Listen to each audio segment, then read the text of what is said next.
The restaurant went silent, the way theaters do right before a gunshot. A white waiter with a boy's haircut and a man's entitlement smirked, tipped the glass, and an ice-cold sheet broke over Cole Bennett's chest. Water leapt to his wife's lap, flicked his son's jacket, and spread in a bright, deliberate stain. Somewhere, a spoon rang out against china. One small alarm swallowed by carpeted elegance. Phones rose like a flock of sleek birds. A caption bloomed on one screen. When service comes with extras, another lens tilted, fishing for a better angle. Laughter skittered and died at the edge of crystal. Cole didn't move. He watched the droplets bead and roll, the way he'd watched butter find its shine in a pan. Citrus cleaner, halibut searing, burned rosemary. The room smelled like money had a palate. The glass gave a final clink against the table, and the waiter Derek, his name tag bragged, hovered close enough for only their table. "We don't serve charity cases," he said, a little breathless with his own courage. Ava's fingers, still ringed from a decade of yes and try again, tightened around her napkin. Jordan, 12 and all elbows, stared at his lap and started counting the way his dad had taught him. 1 breath in, hold 2, out 3. A kid's math against an adult's theater. The photo slipped. It skated from Cole's pocket, landed face down on the mirror-black floor. He reached for it with 2 fingers, turned it over with a surgeon's care. Ava laughing, Jordan with the gap-toothed grin he'd since grown out of. Cole in the background in a chef's coat, shoulders broad. Eyes younger, sweat shining like proof. The ink had bled a little where the water touched it, a bruise spreading under glass. He slid the picture into his palm. The paper felt softer now, like history that had learned to bend behind the bar. Natalie Voss froze poor midlife blonde, manager's black dress, posture that had cost her in shoes and apologies. Recognition snapped across her face, quick and ugly as a flash. She knew him, not from investors' night or any glossy press pull. From the back door years ago, where he'd been asked to leave by the trash because a table up front had aesthetic preferences. She put the bottle down. The pour steadied. Her hand did not. Derek Lingel, as if courage needed an audience. "You can eat elsewhere," he said, voice pitched for the bystanders. "Tables like yours don't last long here." Cole smoothed the edge of the photograph with his thumb. He looked at his son. "Jordan," he said, softly, as if he were asking for the salt. "Breathe." Jordan nodded. Did the math again. Ava pressed the napkin to her skirt and lifted her chin a half-inch, the precise height of a woman who refuses to beg air from a room that steals it. The dining room stretched around them in glass and marble, and somebody's idea of European restraint. Floor-to-ceiling windows framed a winter dusk. Candles licked at their wicks without making promises. The hum of affluence had an undertone tonight. The static of people who think they're safe, recording someone else's risk. Cole stood only when he was ready. He dabbed his shirt once, then reached for the family photo again, centering it against the heel of his hand. When he looked up, he didn't look at Derek first. He panned the room like a camera operator, finding the light. 3 tables over a woman in a velvet blazer, who refused to meet his gaze and filmed anyway. At the banquet, a man with a jaw built by a private trainer, mouth puckered like he'd tasted a lemon that wasn't his. Near the host, stand a young couple doing the math on whether saying something would cost them more than it would cost him. Cole had spent years in rooms like this, only he'd been on the other side of the swing door. He knew the choreography of cruelty, how it tried to dress like service. This isn't over. He told the picture, which was to say himself. He felt Ava's hand at his sleeve. "We can go," she breathed. "We can," he said. They stepped toward the exit.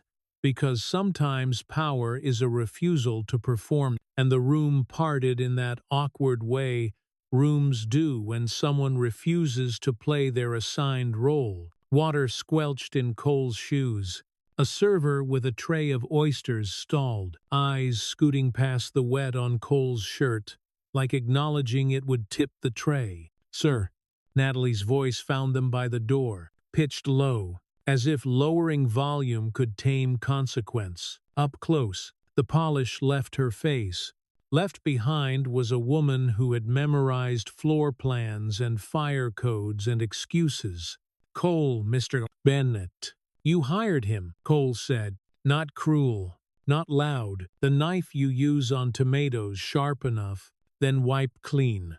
Her mouth opened. A dozen explanations lined up, tripping over one another. Staffing crisis, post-pandemic churn. He's new. Yes, she said. It was not what she meant. It was true. Derek arrived a heartbeat later, buoyed by momentum. He clocked Natalie's posture, misread it as backup, and smirked, because cheap power never knows the bill is coming. "Problem?" he asked, tone sliding toward performative concern. "It's busy tonight. Maybe this isn't your spot." Cole watched a drop fall from his cuff and smash into the marble. A tiny star went out. He reached into his inner pocket and took out his wallet, black leather, edges burnished by time, like something that had earned its own shape. He slid a card free, set it, face up, on the nearest linen-clad table, where any camera could see. Gold type caught candlelight. "Names are spells when the room has misnamed you." Cole Bennett, founder and CEO. Bennett Dining Group. The room inhaled, the velvet blazer lowered, the private trainer jaw unclenched. Derek's smirk tried to hold and then dropped its mask, the way loose tiles fall in slow-motion footage, inevitable, almost graceful, still destructive. Someone near the raw bar whispered, "No way." A man at the corner table, the kind who finds comfort in ownership, squinted at the card, then at Cole, then at his wife, calculations showing like a collar tag.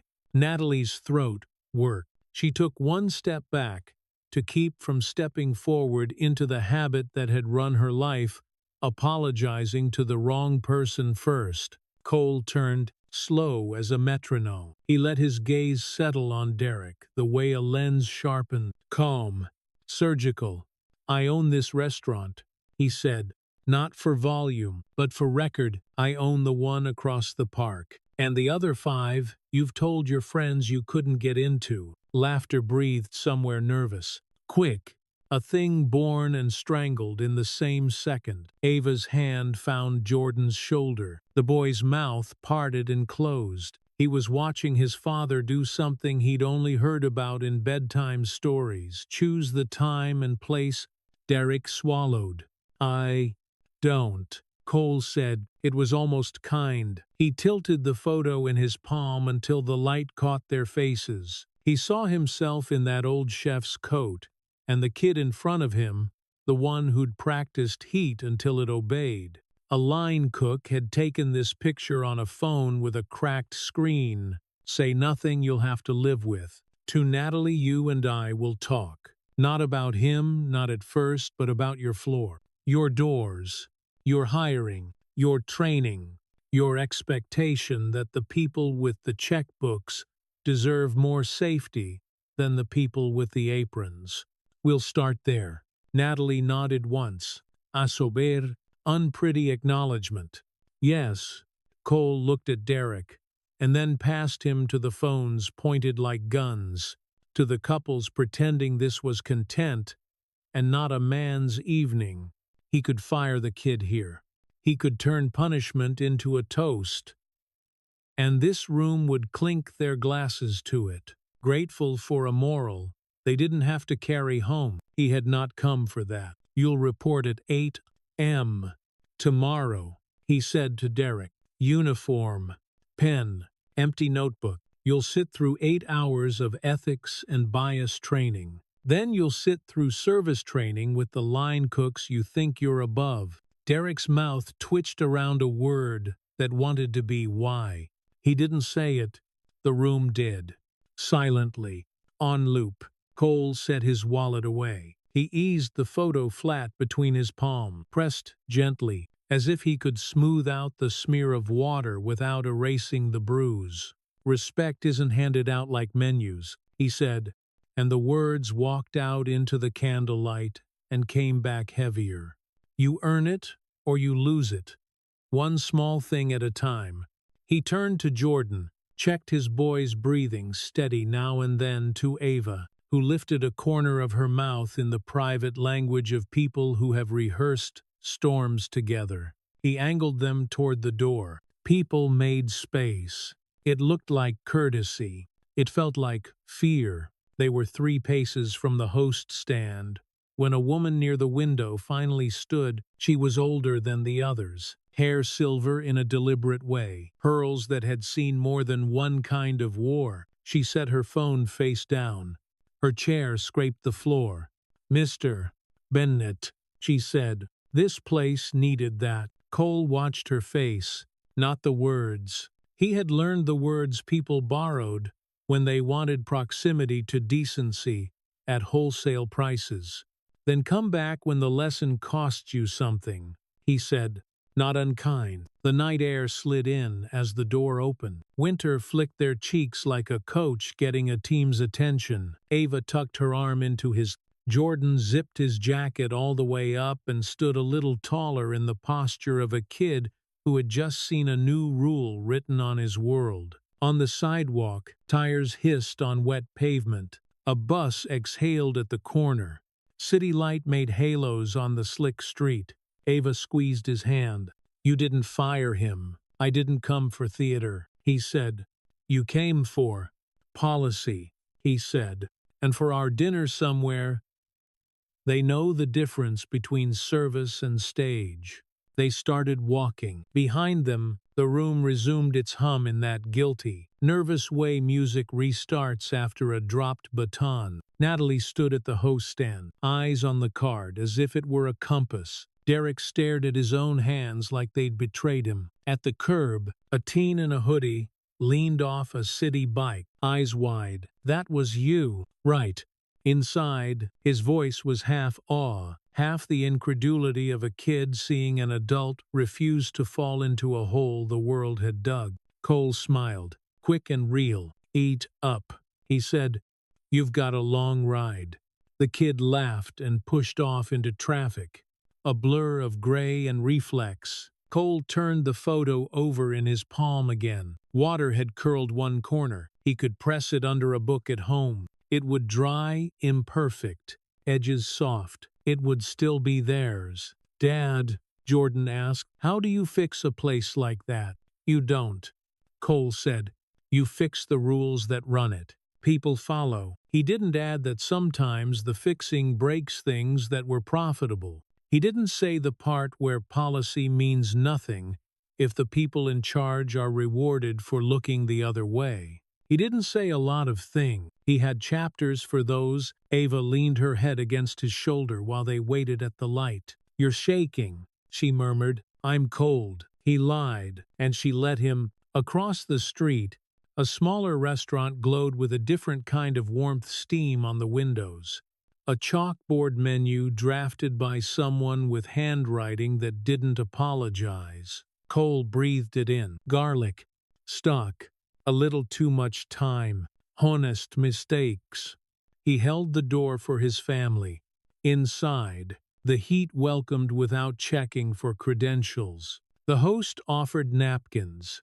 No questions, just instinct. They slid into a booth, shoulders touching. Jordan's eyes were still big. "Do they know who you are here?" Cole smiled. "They know we're hungry." Jordan considered that, then nodded like he was adding the rule to the new map in his head. Across town, under candlelight and camera glare, a gold-typed card rested on linen like a hinge. In the bar mirror, Natalie's reflection practiced a sentence she hadn't said in years. "We were wrong." In the dish pit, steam rose. Someone whistled something that might become a song. A kid on his first week, rinsed glasses, with the intensity of a man desperate not to be seen until he knew the rules. Cole touched the soft corner of the photograph again and set it, carefully, on the table. The three of them looked back. A wife, mid-laugh. A son mid-childhood. A man mid-climb. "This isn't over," he told them, and meant the room they had left, and the city they were about to walk back into, and the industry he loved enough to fight without destroying. When the server came, she didn't bring a monologue. She brought water, on the side, a folded stack of napkins, enough for spills nobody planned and dignity that didn't need an audience. "Rough night?" she asked, the kind of question that offers space rather than a spotlight. "We're good now," Ava said, "goods on special." The server smiled. "Want 3. They ordered. They exhaled. They ate.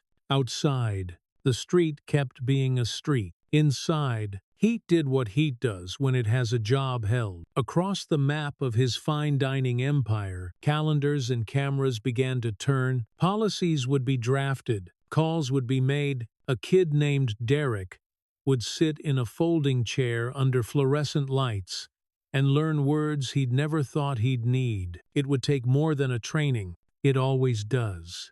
But you start where you can keep going. Cole lifted his glass. "To small things," he said. "To small things. Abai choed." "To earning it," Jordan added, with a grin that showed the man he was growing toward. They clinked. The sound was clean. The chapter did not close. It measured out 3 beats and waited for the next downstroke. The city wore last night's rain like a memory-slicked gutters. Steam lifting from manhole covers, a shine that made everything look more expensive than it was. Cole woke before the alarm, the way you do when your body's still arguing with a room you left hours ago. He set water to boil, ground beans by hand. The grinder's low burr steadied him. On the counter, the photo lay under a cookbook, drying imperfect, its curled corner tamed by weight and time. Jordan padded in, hair a small storm. "You're making the good coffee," he yawned. "Big day," Cole said. "You've got math. I've got meetings. Which one's scarier?" "Depends on who's grading," Cole said, and ruffled his son's hair. Ava wandered in, robe tied, eyes soft with that particular brand of vigilance spouses get when yesterday tried to grab hold. "PR called you 3 times, she said, nodding at the phone on the island. "I didn't pick up."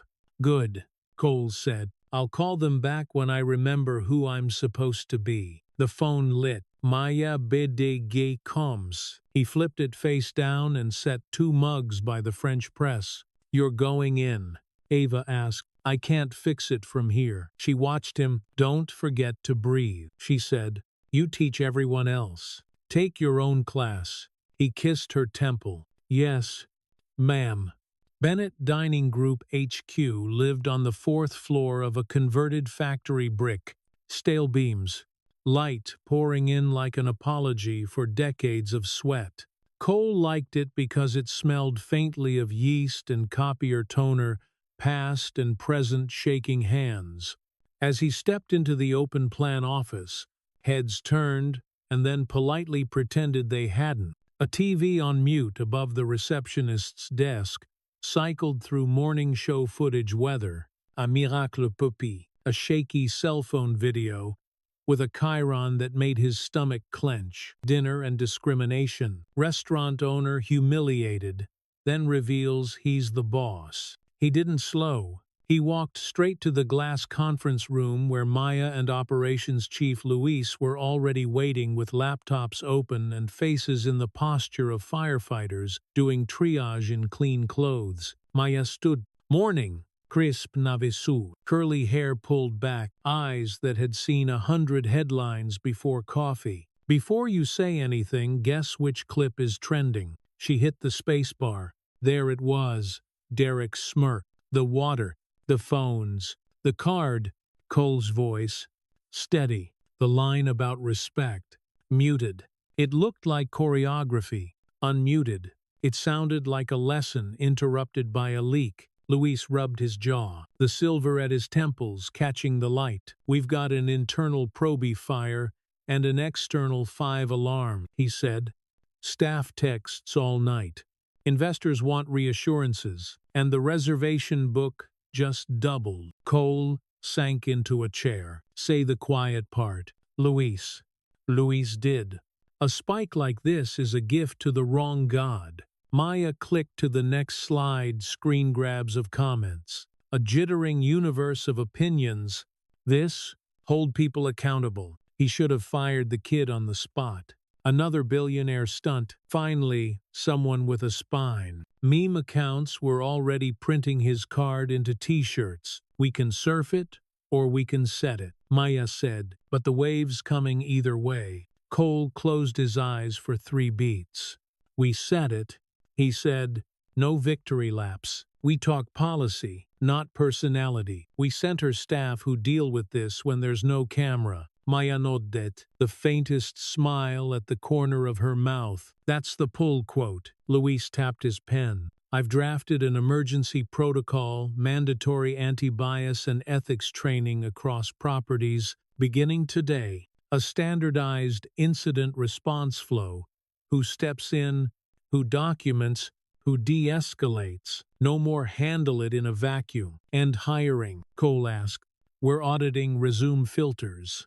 Referrals. The unspoken fit. That means looks like us," Luis said. "Partnering with a workforce program to widen the pipeline. Also, front-of-house scripts, not to make robots, to remove the ad-lib where harm lives." Cole nodded. This was the work. It was always the work. But he'd learned that systems don't fix themselves because of memo. They fix when people with power keep choosing the boring, unglamorous fix after the cameras go. Maya leaned in. "One more thing we need to say, the word." "Which one?" Cole asked. "Race," she said, without blinking. "If we soft pedal it, we look scared. If we make it the only word, we flatten the problem. The clip shows bias, the room shows complicity. The policy has to be bigger than a press hit." He thought of Jordan's face, trying to be small, in a room built to make him smaller. "We say it," he agreed. "Plain. No academic fog." Luis glanced at the wall clock. "We've got 30 minutes before managers dial in, including Voss." "Put her on first," Cole said. "And Derek? He's on site," Luis said. "Per your instruction, sitting in training 1. Folding chair. Fluorescent lights." He showed early. "Good," Cole said, and felt something quiet and stubborn land in his chest. Natalie Voss locked the office door and sat with her back against it for 2 seconds. The kind of cheap privacy you steal in restaurants, counting to 2 before the next fire.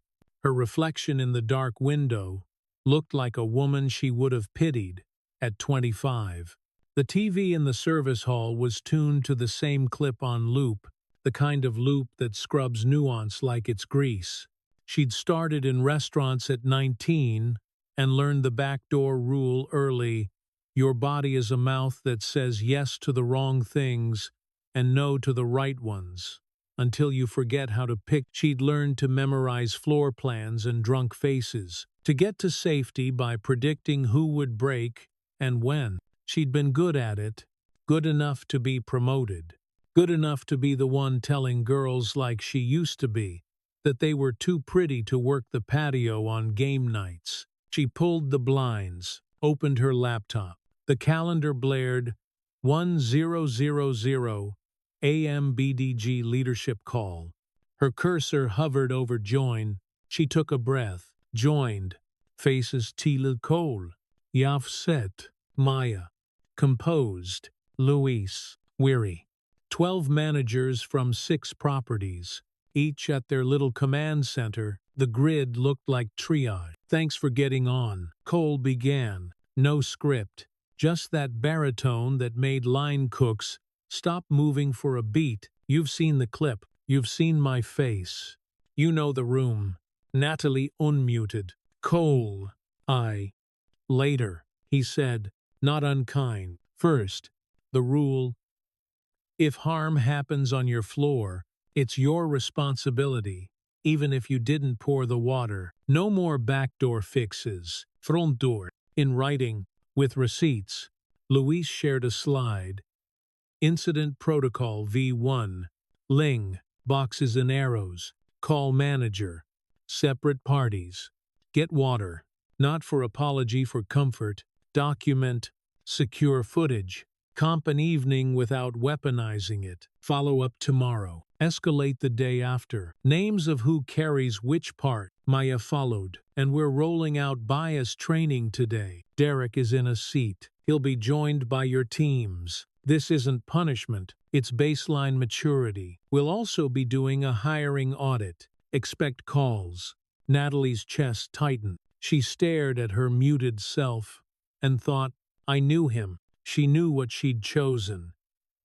Instead, a spreadsheet that said labor was under, a spreadsheet that said turnover was normal, a clipboard that made her brave in the wrong places. Questions, Maya said. Natalie unmuted again. Yes, the word tasted like humility and metal. I failed last night. I saw him and froze. I didn't step in. That's on me. Cole's face softened half a degree. Thank you, he said. Now make it count. Louise, practical, moved on. We expect pushback. Staff will say, we're busy. Guests will say, don't make this political. Investors will say, don't make this expensive. Here's the line. Safety is part of service. Dignity is not a side dish. In the chat, a ping press on line 2 and 5. Maya's eyes flicked down, then up. We're going to say the word, she said, and the grid stilled. Race. What happened last night lives at the intersection of race, class, and power. We will not soft pedal it. We will also not flatten it into a hashtag. We will say what we're doing and then do it. Managers nodded. A few rolled their necks, the body's way of admitting it's about to carry something heavy. Last, Cole said, and then go run your houses. Staff who speak up won't be punished. Guests who harm staff will be asked to leave. If you need backup, call me. He meant it. He put his cell number in the chat because leadership lives or dies by whether your phone is a rumor or a promise. He ended the call. Exhaled. Maya closed her laptop and held his gaze. Ready for the fun part. Which one, press or HR? Cole asked. Both, she said. Deadpan, but press first. Training one had been a storage closet last week. Today it was rows of folding chairs and a screen that read, Bias. 101, the water we swim in. Derek sat in the first row, forearms tight, a line of stubbornness in his jaw. Beside him, a bartender in his 30s stared straight ahead. Two hosts, a back waiter, a sous chef who'd survived 3 executive chefs and 3 winters. On screen, Kiana, the trainer, smiled, the tired smile of a woman who has said these sentences under worse lights. We're going to talk about impact, not intent, she began. We're going to talk about who's allowed to be loud and who isn't, and why. We're going to talk about the words you say with your face. Derek shifted. So this is what, a sermon? Kiana nodded. If your religion is, don't be a jerk at work? Yes. A ripple of laughter, the kind that releases a half centimeter of tension. Kiana let it sit, then clicked to the first slide. A cartoon of a restaurant floor plan, front door green, back door gray. A dotted line between them like a secret hallway. Every restaurant has 2 doors, she said. Most of the harm happens on the way from one to the other. We're going to close that hallway. Together.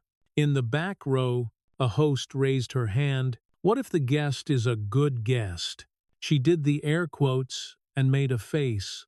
Everyone understood a regular, a tipper, Someone who knows the owner's cousin. Then you get to find out if your house is yours, Kiana said, or if it's for sale. Derek's knee bounced. What if someone's, you know, looking for trouble? You know is a phrase that hides 100 bad habits, Kiana said, friendly as a brick wall. Try again. He flushed. What if someone wants to get offended? Then your job is the same, Kiana said. Serve without harm. If you make a mistake, apologize without making yourself the main character. If you see wrong, intervene. If you don't know, ask. He stared at the carpet squares. And if they pull the race card, the words came out smaller than he intended. Silence sharpened. Kiana didn't blink. Your deck didn't have one. A couple of people exhaled laughter through the nose. Derek's ears went pink. He tried to find anger and found something more complex. Shame, maybe, or the dawning recognition that cool and cruel are cousins that get you invited to parties you don't actually want to be at. Kiana softened a notch. We're not here to ruin you, she said. We're here to make sure you can do your job in a city where everyone has a camera and half the room has a wound. On her next slide, a list. Microaggressions we pretend are jokes. You people, where are you really from? Calm down. Do you work here? We're full tonight. The room shifted. The bartender stared at his hands. The sous chef rubbed a scar on his knuckle and said nothing. Derek looked like a man trying to swallow a new alphabet. The press conference was small by design, no velvet rope, no branded step and repeat. Brick wall. 2 mics, 3 chairs. Maya had insisted on a union rep on stage. Luis had insisted on a line cook. Cole insisted on Natalie beside him. If the apology didn't cost the right people something, the city would smell it. Cameras clicked. A reporter in a camel coat cleared her throat. Maya opened. Last night, she said, a Bennett dining employee poured water on a black guest and mocked him. The guest was our CEO. That coincidence changes nothing about our response. We're not here to spin. We're here to say what we're doing. Cole leaned toward the mic. The room felt like a prep kitchen before service blades honed, muscles remembering their jobs. We failed, he said. On my floor, in my city, in a room I built to sell the idea of welcome. We're not firing for show, we're changing how we hire, train, and intervene. If you want theater, switch channels. If you want receipts, we'll provide them. A hand shot up. Why not fire the waiter? Cole met the reporter's eyes.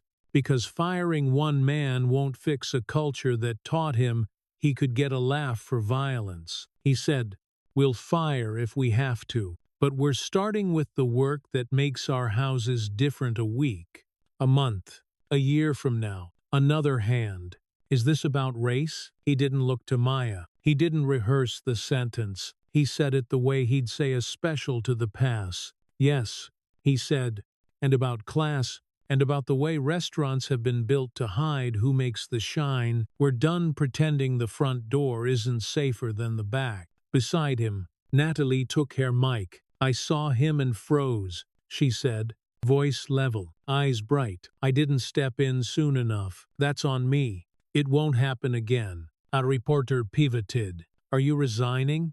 No, she said. I'm repairing. The union rep, a woman with forearms like trust and a voice like asphalt, spoke next. We've been begging for this kind of protocol since before the pandemic, she said.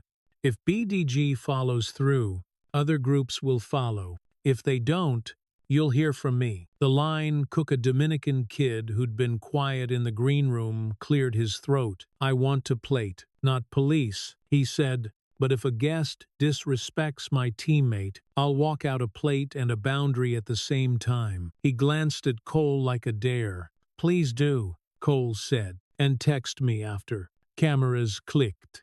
Maya rapped. We'll publish the protocol tonight, she said. We'll publish our training schedule. We'll publish our hiring audits. Hold us to it.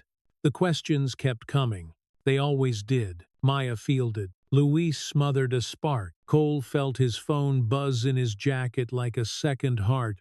He didn't look. He stayed until the camera lights cooled. Outside in the alley, the one with the last of the snow and the scent of damp cardboard, Natalie stopped Cole by the service door. The metal was cold against her back. "I learned the back door rule too well," she said. "Always felt like the place I could control. Quiet, no guests, small wins. Last night I realized the back door can make you a coward." He studied the worn push plate. Coins had carved scratches into it where busboys palmed it while shouting "behind." He'd lived his adulthood between doors like this. "Then change the rule," he said. "I intend to," she said. And for the first time in years he believed the sentence cost her something to say. A busboy pushed through, startled to find executives blocking his oxygen. He mumbled "behind," and they stepped aside because muscle memory can be kinder than policy if you train it right. At pickup at Jordan's school, a security guard waved Cole forward with the same bored grace she used on everyone. Jordan came out with his backpack askew and the particular gait of a boy who had eaten lunch and 3 questionable snacks. "How'd it go?"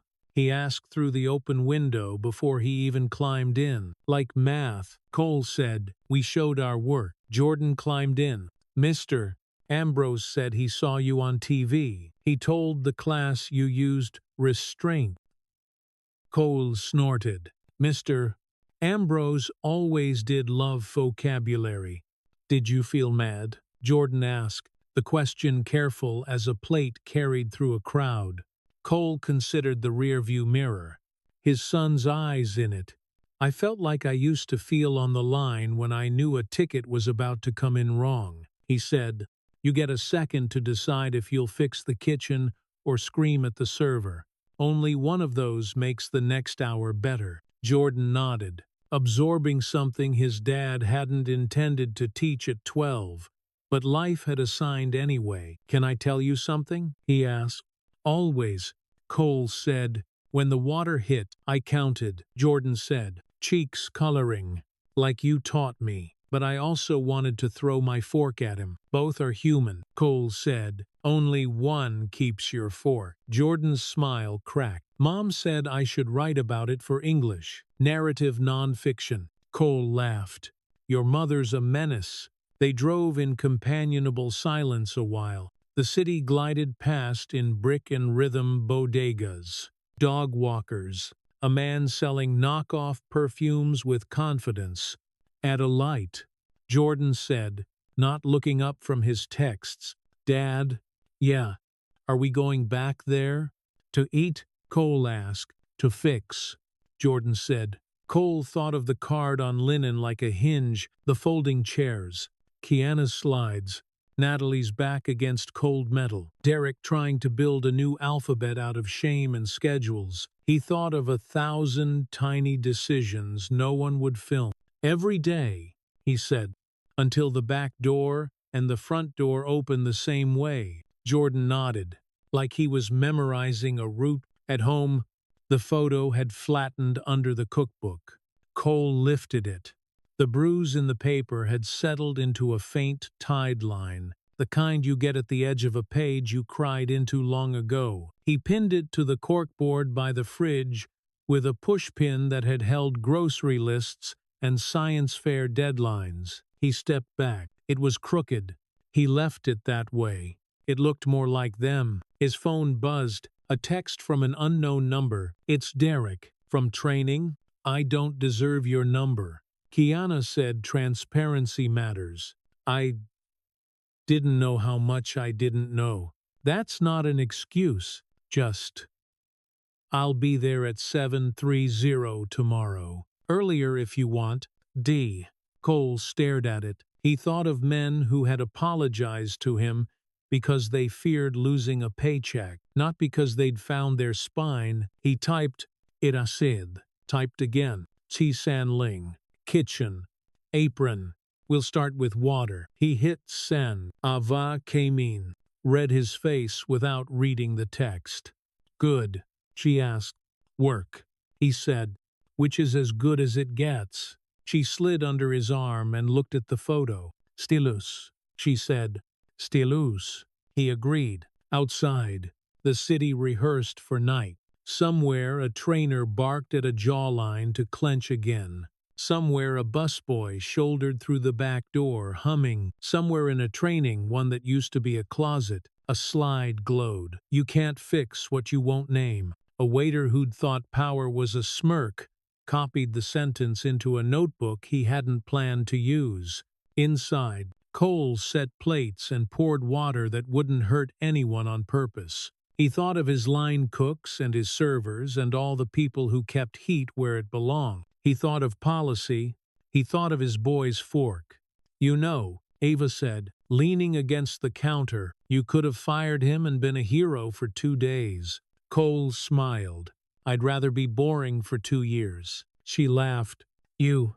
Not likely." He refilled Jordan's glass with the same care he'd used to set his card down last night. The sound of water in a tumbler, a small, ordinary sound, hit the lip and settled clean. Small things. Then the next. By noon, the city had switched from steel gray to glass blue, the kind of sky New Yorkers read like a ceasefire. Cole didn't trust it. Quiet after a blast was just silence, not safety. He was halfway through a bowl of staff pasta at the flagship when his phone lit with 3 messages at once. Maya Media. Request from the Ledger. Long form. Not a drive-by. They'll wait if we give them substance. Luis heads up, surprise. Visit City Human Rights Commission plus labor standards. Anonymous complaint. They're at Front Street in 15. Unknown heard. You were doing bias class. I can fix your problem with a single tweet. Call me. V. H.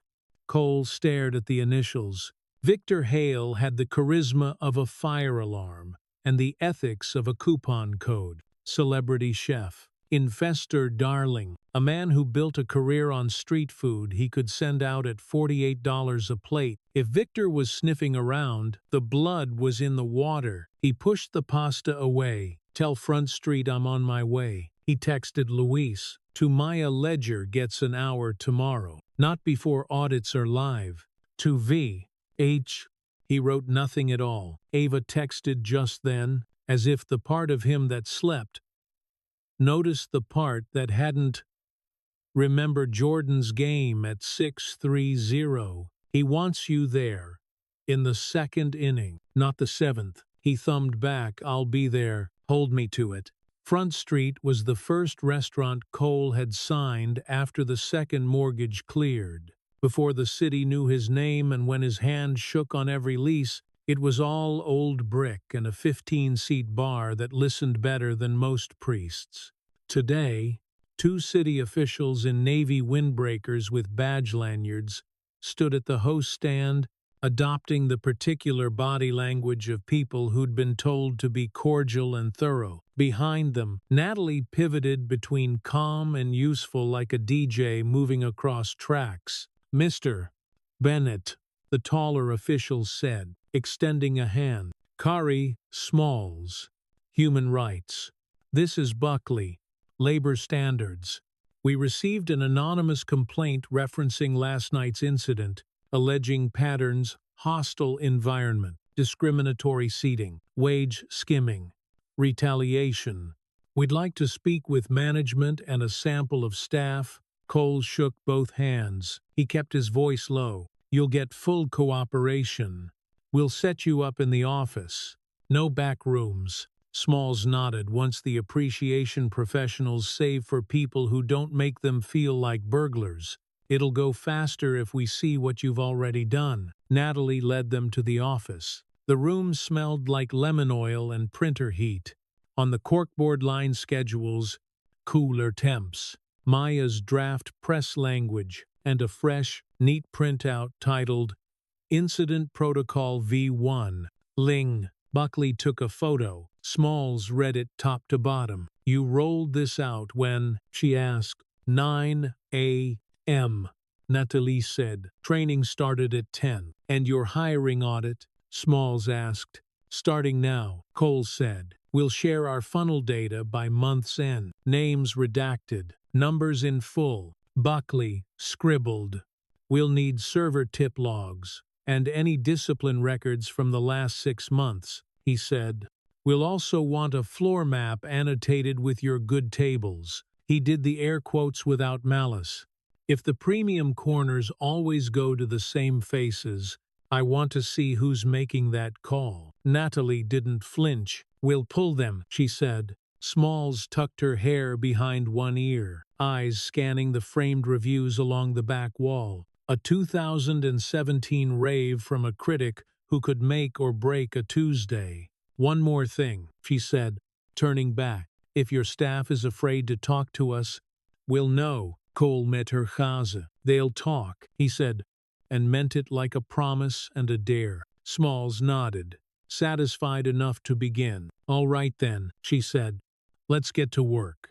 In the dining room, the lunch crowd performed indifference with expensive efficiency.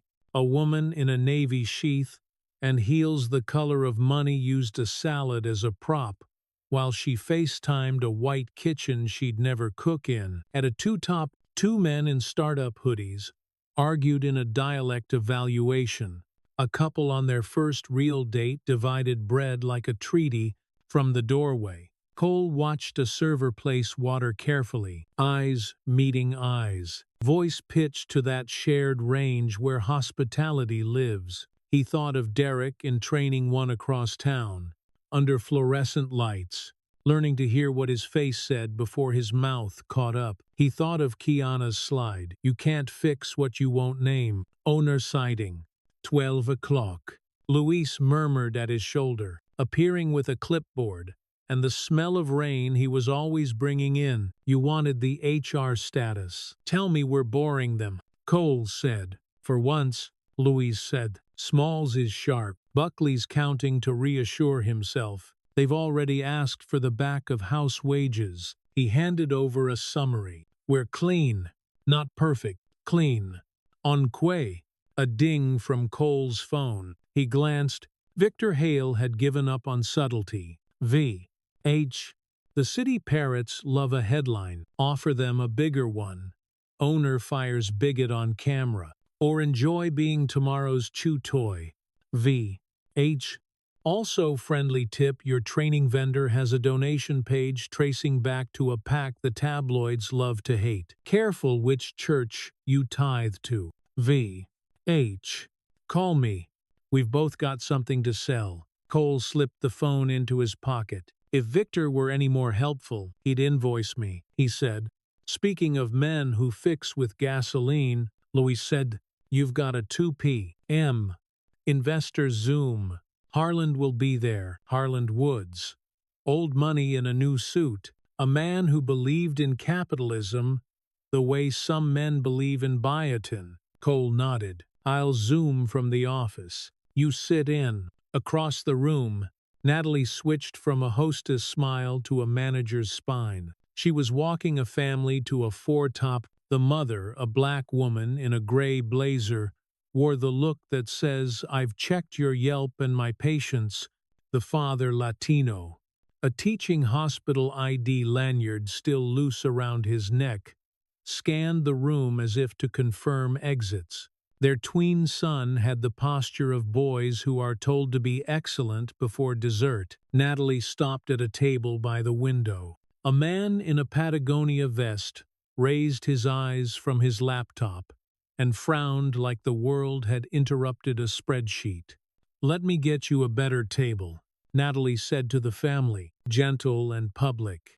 This one's yours.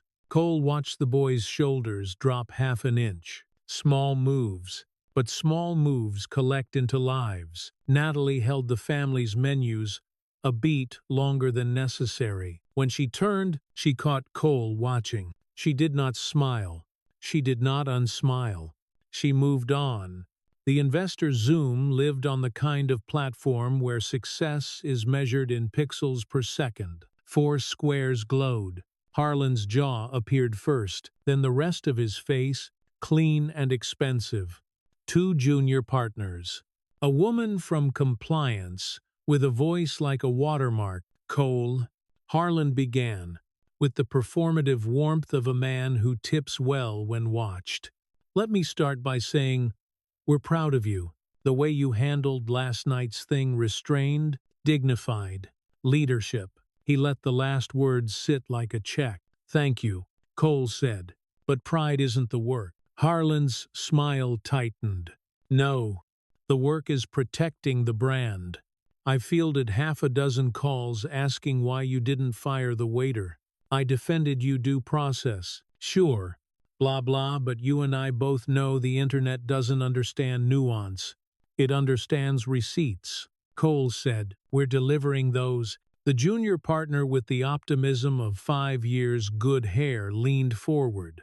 What exactly is the ROI on what you called in the press conference?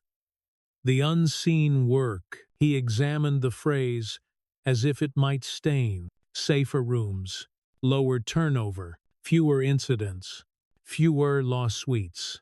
Cole said, staff who stay, guests who come back, and a city that knows our name for the right reasons. That's your ROI. Harlan steepled his fingers. And if I may be blunt, this race talk is accurate, Cole said. We don't get to hide because the word makes people reach for their inhalers. Harlan's smile flattened. Be careful. Cole, the board loves your numbers. They don't love surprises. We didn't invest in a soapbox. You invested in houses that won't rot, Cole said. He kept his tone even, his face pleasant. Rot costs more. Compliance cleared her throat. From a risk standpoint, the training is a plus. Publishing audits will help. But be aware, if your hiring data shows a racial skew in premium slots, you'll be waving a flag for plaintiffs' attorneys. Then we fix the skew, Cole said, before they flag it for us. Harlan exhaled dramatically. A man pretending oxygen was his idea. All right, he said. Just stay coachable. He meant stay mine. The screen blinked. The squares disappeared one by one. Luis, who'd been a silent tile in the corner, took off his glasses and cleaned them with the end of his tie. I miss the pandemic, he muttered. At least the enemy had a mask. Cole laughed despite himself. Then he glanced at the time. Warba. If he left now, he'd make the anthem. I'm going to Jordan's game, he said. Text. If Smalls finds a fire, I'll put it out with receipts, Louis said. The field was a trapezoid of dust and hope. Chain-link fences reflecting the late light like the city's mood ring. Parents clustered with lawn chairs and thermoses. Kids kicked divots like they were mining for courage. Cole found Ava behind first base. Cap low, sunglasses high. The practiced grin of a woman who'd done this dance with both grace and expectation. Jordan, in a jersey slightly too big, jogged past with his glove in the wrong hand, corrected it, then pretended he'd meant the bit. You made it, Ava said, relief disguised as banter. Told you, Cole said, and meant thank you for holding the roof while I hammered. From the bleachers behind them, a voice, is that him? A man in a Yankees hat, voice carrying the restaurant guy, the CEO. He said the letters like they might order him a drink. Beside him, a woman with a stroller whispered something Cole couldn't hear. The man chuckled. Hope the ump pours it on him, he said, not even clever. Ava's hand found Cole's forearm, a human spot weld. He didn't turn. He watched Jordan settle at shortstop. Tap his glove twice, rock heel toe the way coach taught. His heart found a slower gear. On the third pitch, a grounder hopped foul. Dust, jumping like a startled cat. Jordan tracked it anyway, bounding, breathing. On the fifth, a clean single crackled through the infield like a riddle answered. Jordan's body remembered the math, moved toward second, cut, planted, threw, out. The parents barked messy joy. The Yankees' hat went quiet. Cole exhaled, the sound embarrassing in his own ears. Ava squeezed his arm and let go. The sun slid lower, took a strange interest in the tops of buildings, set the edges gold. Between innings, Cole's phone buzzed. Unknown. He let it go to voicemail. Then it buzzed again. Same number. He stepped back from the fence and answered, "Mr. Bennett." A bright voice. "Iga is sen. This is Priya Rangan from the Ledger. I know Maya said tomorrow, but I want to put something in front of you now. I've been reporting on restaurants and bias since before people learned the word viral. I've got footage from 2014, another place, another joke, and a paper trail that rhymes with your protocol in all the right ways. I can either publish a sharp feature on your fixes or burn you down with a trend piece where you're the thumbnail. That's not a threat. That's a fork in the road. I prefer the feature." Cole watched Jordan spit in the dirt. A boy imitating men who should have set better examples. "Send me your questions," he said. "I'll answer what I can. You won't spin. I wouldn't ask you to," Priya said. "Also off the record, someone's shopping a story about your first restaurant and an old wage suit. It's thin. It won't stick, but they're hoping the noise will." "Victor?" Cole asked. "Victor," Priya confirmed without savor. "Block his number. He thrives on flinch." "Noted," Cole said. "Tomorrow, 9 a.m. We'll talk. Bring receipts," Priya said, and hung up. He slid the phone back into his pocket, a little gulf of satisfaction opening in his chest that had nothing to do with control. The inning started. He let himself fall into the simple geometry pitch, swing, run, throw, catch, for 6 outs.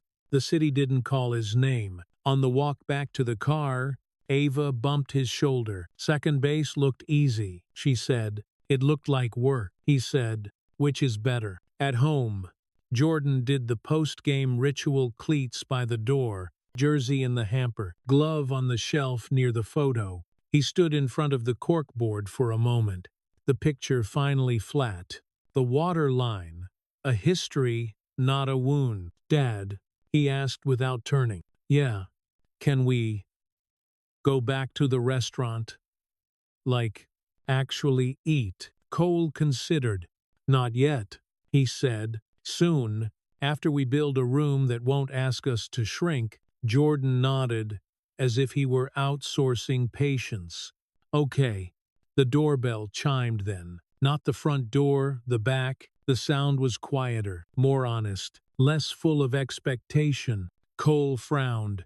He wasn't expecting anyone. He opened the back door to find Derek on the stoop in a black hoodie, hair under a cap, hands jammed into his pockets like they were trying to keep each other from saying something dumb. "I shouldn't be here," Derek said, eyes on his sneakers.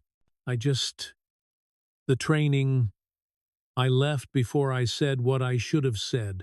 "You said some things," Cole said. "Kiana said more."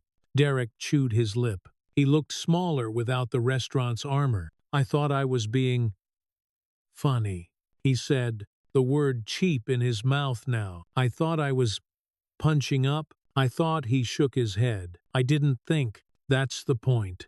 I never had to." Cole didn't rescue him. Silence did the teaching. Derek swallowed. "When Kiana showed the slide, 'Do you work here?'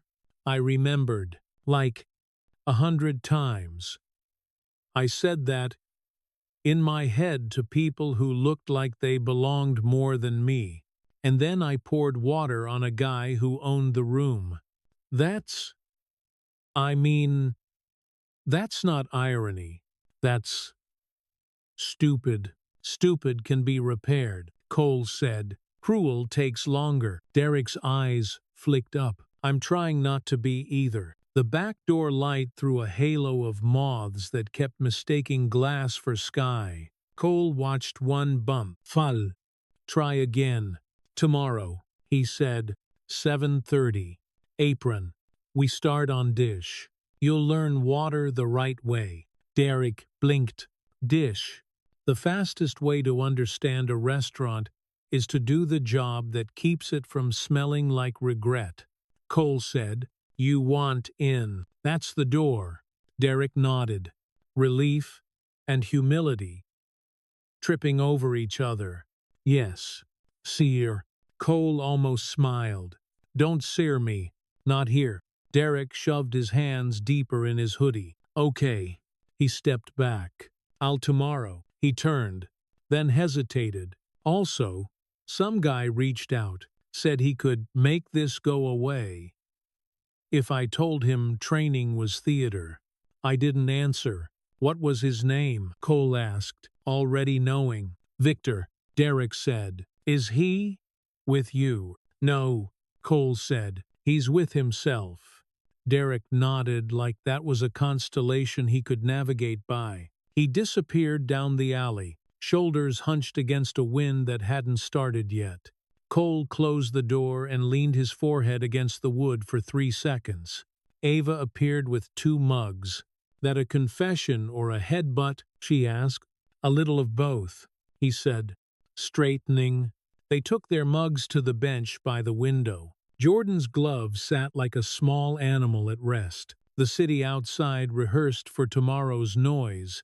Inside, the hum of the dishwasher, the steady, unglamorous sound of things getting clean worked its slow miracle. Cole's phone buzzed one more time. A text from Maya. "You're on Nightline tomorrow." Priya's piece is slotted for Sunday. Natalie sent me her resignation letter. Draft only. She says she'll stay if we back her to clean house. Not to survive headlines. Cole stared at the words. A gray ally choosing a harder thing isn't a headline, it's a hinge.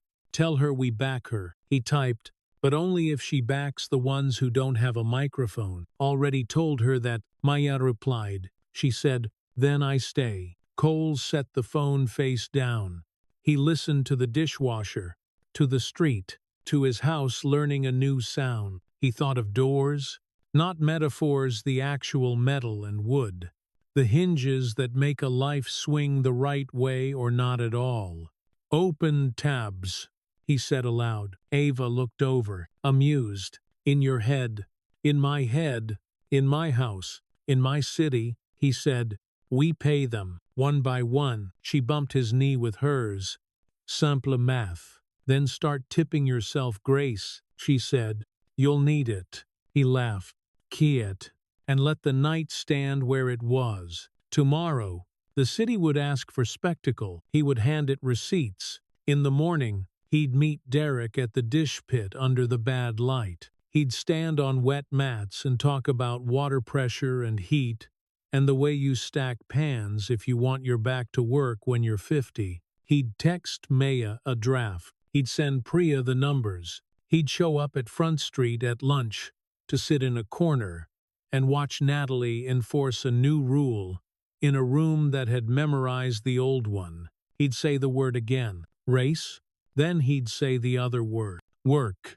As he rinsed his mug, the sound of water in a sink made the smallest, truest music of the day. Not applause, not headlines, just motion over heat. The city would keep its tabs. He'd keep his receipts.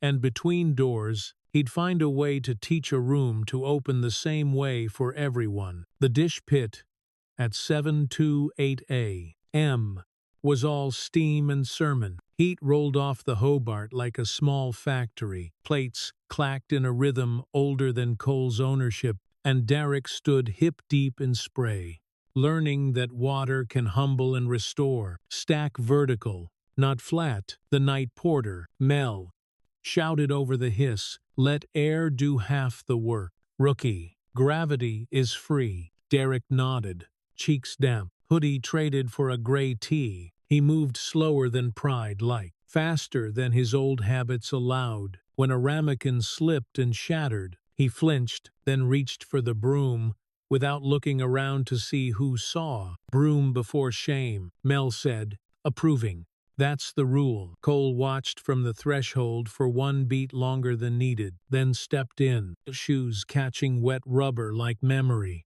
He grabbed a rack, pulled it out clean, taught the small gospel of angles and temperatures, how grease yields to 180 degrees and patience, how you save your back by using your leg, how none of this is glamorous, and all of it is the job. Water told you anything yet? Cole asked, setting a tray to dry. That it was wasted last night, Derek said, not hiding. Mel chuckled. He'll do. He told the machine. At 9, Maya and Kiana laid out their battlefield on a metal prep table, talking points, pull quotes, and clip reels. Nightline at 10, Liljer at 9 tomorrow.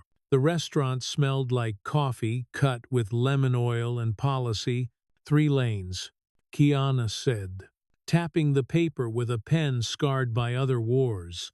1 accountability incident logs. Discipline ladder, who decides. 2 structure hearing funnel, seating audits, tip equity. 3 culture. What belonging looks like when no one's filming. Maya slid a folder forward. We've got 24 months of seating charts from Front Street, Seaport, and the flagship. I color-coded the premium tables. Look at who gets them on weekend. Kiana scanned the heat maps, jaw tightening. Yep, she said. It's not the music making those corners white. It won't be by Friday, Maya said. Natalie's resetting the host algorithm, and she'll need cover, Kiana replied. Because the first Saturday someone's nephew doesn't get 32B, the city will hear about the rude manager who made the room political. Odd. Then make me the villain, Natalie said from the doorway, a legal pad against her chest, like a shield she'd decided to put down. Just hand me the numbers. I'll take the complaint. She set her pad on the table, on it seating protocol V1. First line, we seat by time, party, accessibility, and flow, period.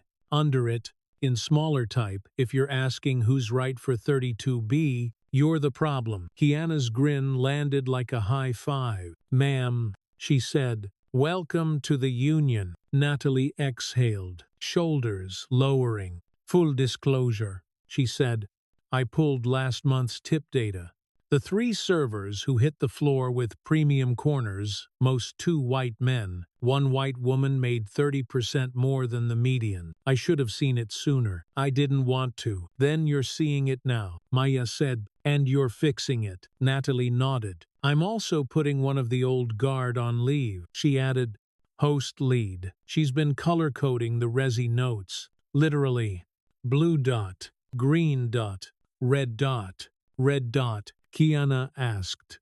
Difficult, Natalie said, face sour with recognition, which, surprise, correlated almost perfectly with black, brown, or anyone with an accent. Suspension's a start, Maya said. We'll coach or we'll cut. No in between. Natalie swallowed, then surprised them both. I'll own the wrong, she said. On camera if I have to. Kiana capped her marker. You're going to need new shoes, she said, because you're about to run. By 10, Nightline had rigged the flagship like an operating room softboxes, flags, lav mics, a camera on a slider hungry for repentance. The producer, a woman who'd seen men cry and lie under the same light, motioned Cole to the chair. He sat, hands folded. T. Simple. No pocket square. A tiny act of disrespect toward theater. We'll keep it conversational, she promised, but we're not here to PR your soul. Good, Cole said. Neither am I. The correspondent opened with the thing the internet loves. The clip. They rolled the phone footage on a monitor. Derek's smirk. The water. The gasp. The hush. The knife-clean sting of words that called a family a billing code. Why didn't you fire him on the spot? The correspondent asked. Because I'm building a kitchen, not a gallows, Cole said. Firing is a shortcut that makes the camera happy and the rot hide deeper. Discipline is public, repair is daily. And race, she asked. Chin up. Is the room? He said. not a garnish, not a talking point I learned last summer. The room, and I refuse to pretend my success means I've outgrown the floor where the room is built. She arched a brow. Some of your investors aren't thrilled with the word. They'll be more upset with my numbers if I don't fix the thing the word points to. He replied, I like clean books. They broke. Crew buzzed. Mic tape tugged. The producer leaned in. We might actually let this breathe. She said, don't make me regret it. He gave the littlest smile he had. Me either. On his way off set, his phone vibrated. Louise, health inspector at Seaport. Random. Natalie says the walk-in looks staged. A tray of raw chicken on a top shelf leaking over produce. Cameras rolling. You want me to notify Smalls? Cole's feet were moving before his brain answered. Do it. Pull footage. Lock everything. I'm 10 out. The Seaport kitchen looked like a crime scene in a city that never learned the right lesson. The inspector stood with a tablet and a pen she'd used to ruin men who deserved it. The tray of chicken sat on the top shelf, juice kissing a box of spinach like a threat. Did you leave it like this? She asked the Sioux. He said no. She looked at him the way mothers look at lamp-breaking children. Cams will tell you, Natalie said, already at the office terminal, fingers flying. Who did what? When? And with which pan? The timestamp told a petty story. 1014 a.m. Backdoor swings. A prep cook goes for herbs. Ealing Elok. A lanky figure in a hoodie cap. Low steps into the frame. Levels the camera with the practiced casual of someone who's watched YouTube. He moves to the walk-in. Pulls the chicken from a lower shelf. Sets it high. Tilts the tray. Leaves. Ealing E. Joe. The inspector arrives. Who is that? The inspector asked, tone flat. Ex-line cook from the old regime. Natalie said. Walked after Derek got suspended. Posted a story last night about woke kitchens. Hen. Cole felt the little heat he reserves for men who mistake mischief for sabotage. Send the clip to Smalls, he said to Luis. Inspector too. The inspector watched the video twice, jaw doing a small diplomacy. Fix it. Document the sanitation. Staff retrain on the letter. Not just the spirit. I'll be back in 72 hours, she said. Then, lower. To Cole, someone wants the narrative, not the truth. They can have a copy of the report, Cole said. Framed. Outside. The river threw light around like money. Wind came hard off the water, bright and cold. Cole's phone chimed. Priya heads up. Hale just tweeted a thread. Sad to see Bennett Group become a politics-first kitchen. Food should bring us together, not divide us. Hetstead Harland. Your move, Cole thumbed back. Numbers are my move. See you at 9. He pocketed the phone and turned to Natalie. Suspend host lead. Bring Kiana to sit the team. Rewrite pre-shift. You'll be called a tyrant and a traitor by sunset. Natalie nodded. I'll survive. She said, can I cut comp on the 3 servers who've been living in 32B? A week in the weeds evens men out. Cole didn't hesitate. Do it. That'll cost sales. Luis murmured. That buys culture. Cole said. We can afford it. Luis half smiled. That's a new line on the profit and loss. Put it under rot prevention. Cole said. At 330, Maya slid into the booth across from Natalie at Front Street. Coffee jumped in both mugs like courage. The afternoon lull had gone from a nap to a meeting. I fired the host lead, Natalie said before mercy. Called it what it is. Not optics. Racism. I also found 3 resi tags that said not a fit with no reason. I burned them. Maya's relief didn't show. Any blowback. 2 regulars who thought their table was a right got righteous. Natalie said, I offered them a tour of the kitchen. They declined. Of course they did, Maya said. Offer stands tomorrow too. Natalie stared into her coffee like fortune could be read in it if you'd done enough unlearning. I did the head count you asked, she said quietly. Management versus staff. Front desk versus floor. The numbers are ugly. Numbers don't lie, Maya said. People do. Or we just don't look. Natalie nodded, a small swallow. I have a request, she said, surprising herself with her own audacity.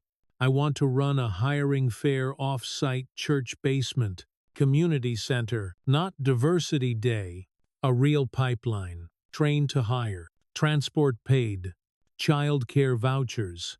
The works. Maya didn't even pretend to play the slow game. Yes, she said. Pick Saturday. We'll fund it. 3 locations. Natalie blinked. You just said yes. Because you finally asked for the right thing, Maya said. Not unkind. Now we do it. Across the room, 2 servers reset a 4-top, one a black woman in her 30s, deep laugh lines she'd earned at wages that didn't folded a napkin, made eye contact, and gave Natalie the nod that greets people who show up late and get in line anyway. Her name's Ayo, Natalie said. She's been carrying this floor since before I knew how to say, welcome back. She should have been lead 2 years ago. Then she is now, Maya said. By close of business, Natalie's eyes stung. She looked away, so gratitude wouldn't embarrass either of them. Hey, the bartender called from the end of the bar, phone in hand. He's live. Victor Hale. Studio lit.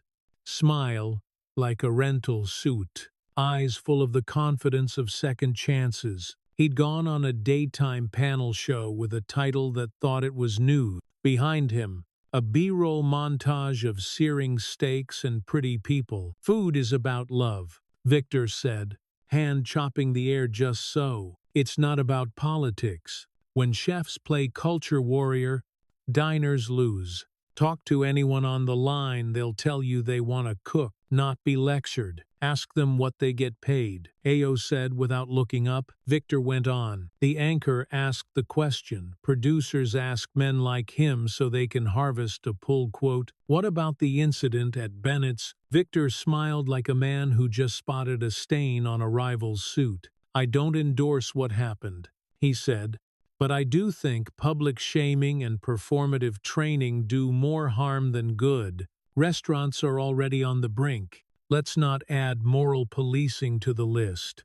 Natalie killed the sound with one finger. The room exhaled like a bar after last call. Maya checked her watch. Town hall in 40, she said. You ready to be unpopular? I was a nightclub hostess at 22, Natalie said, standing. I know the price of light. They packed the flagship's dining room with family servers in black and white, cooks in stained grays, dish in damp blues, managers in their cathedrals of demeanor. On the far wall, a projector threw Maya's slides against brick. On the floor, Io stood shoulder to shoulder with Luis. Kiana clipped a mic to her collar like a badge she'd earned. Cole stepped to the center. No stage, no research. We're here to make rooms safer, he said. For you, for guests, for all the families at all the tables. We're going to say words some people in this city pretend will sink a business. Race, power, wage. We're going to attach those words to policies, and we're going to attach the policies to pay. He nodded to Maya. She took the room with a teacher's patience and a surgeon's steadiness. 3 new structures, she said. 1. Seating protocol time. Size. Accessibility. Flow. You'll see the map. Ayo will own it. 2. Tip equity premium corners are a rotation, not a fiefdom. 3. Hiring funnel off-site fairs. Paid training. Bilingual postings. Childcare support during onboarding. Managers are accountable. If you retaliate it, you're gone.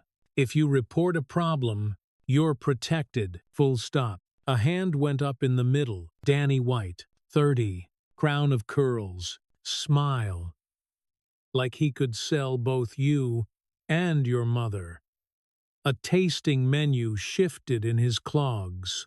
What if a regular asks specifically for me? Then the host says, we seat by rotation. You'll be in good hands. Maya said, and we trust the room to learn a new habit. What if they walk? He asked, not combative so much as practical. Then we let them, Ao said, eyes flat with a decade of receipts. We kept too many who tip in insults. A murmur rippled, agreement complicated by rent.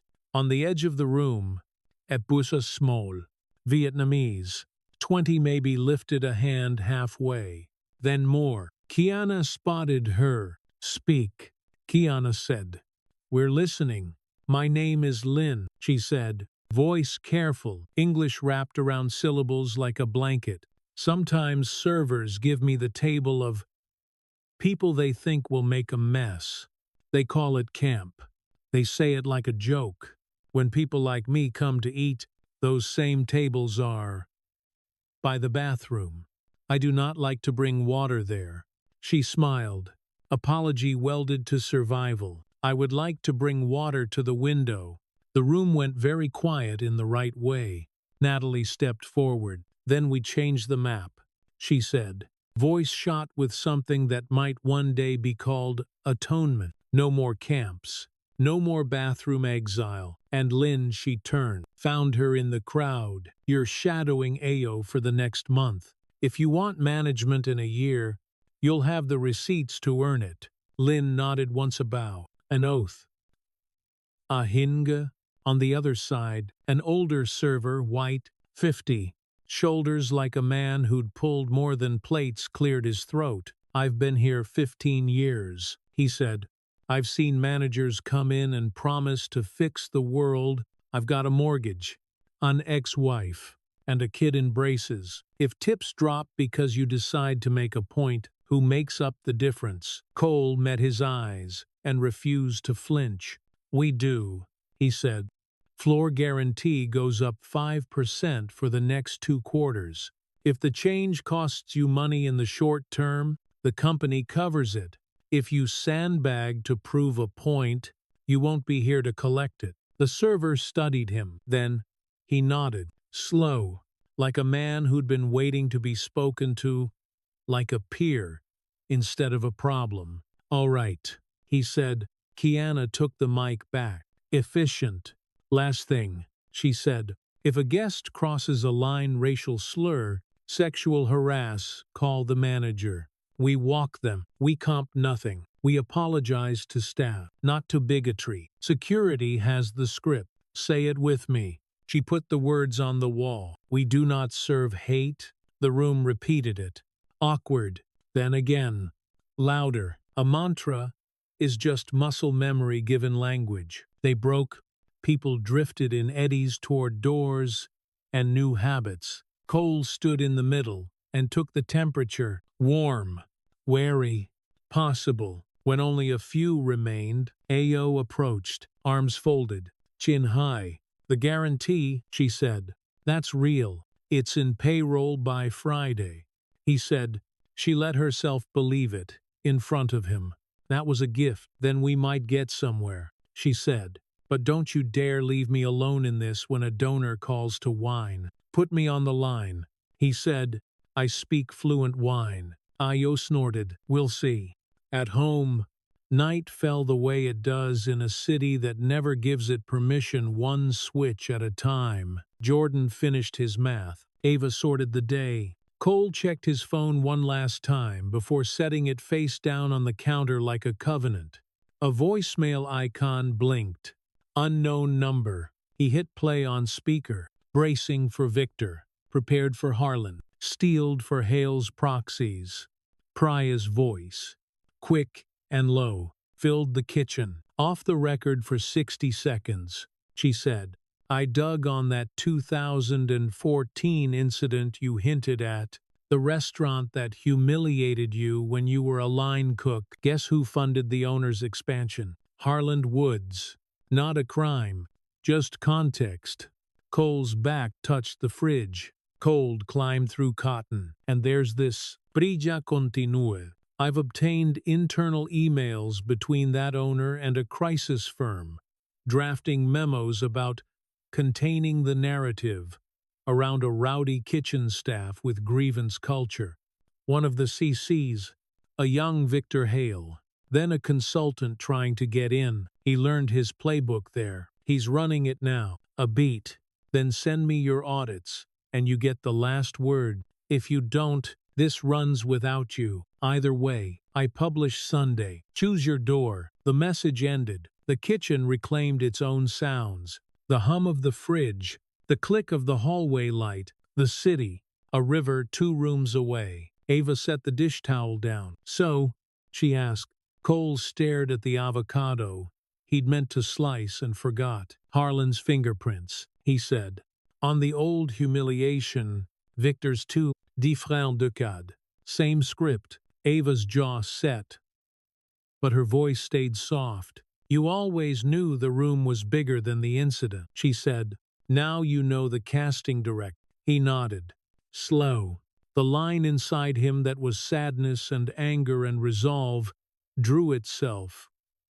Without asking permission, he picked up his phone and texted Maya, full audits tonight. Priya gets everything at 8 a.m.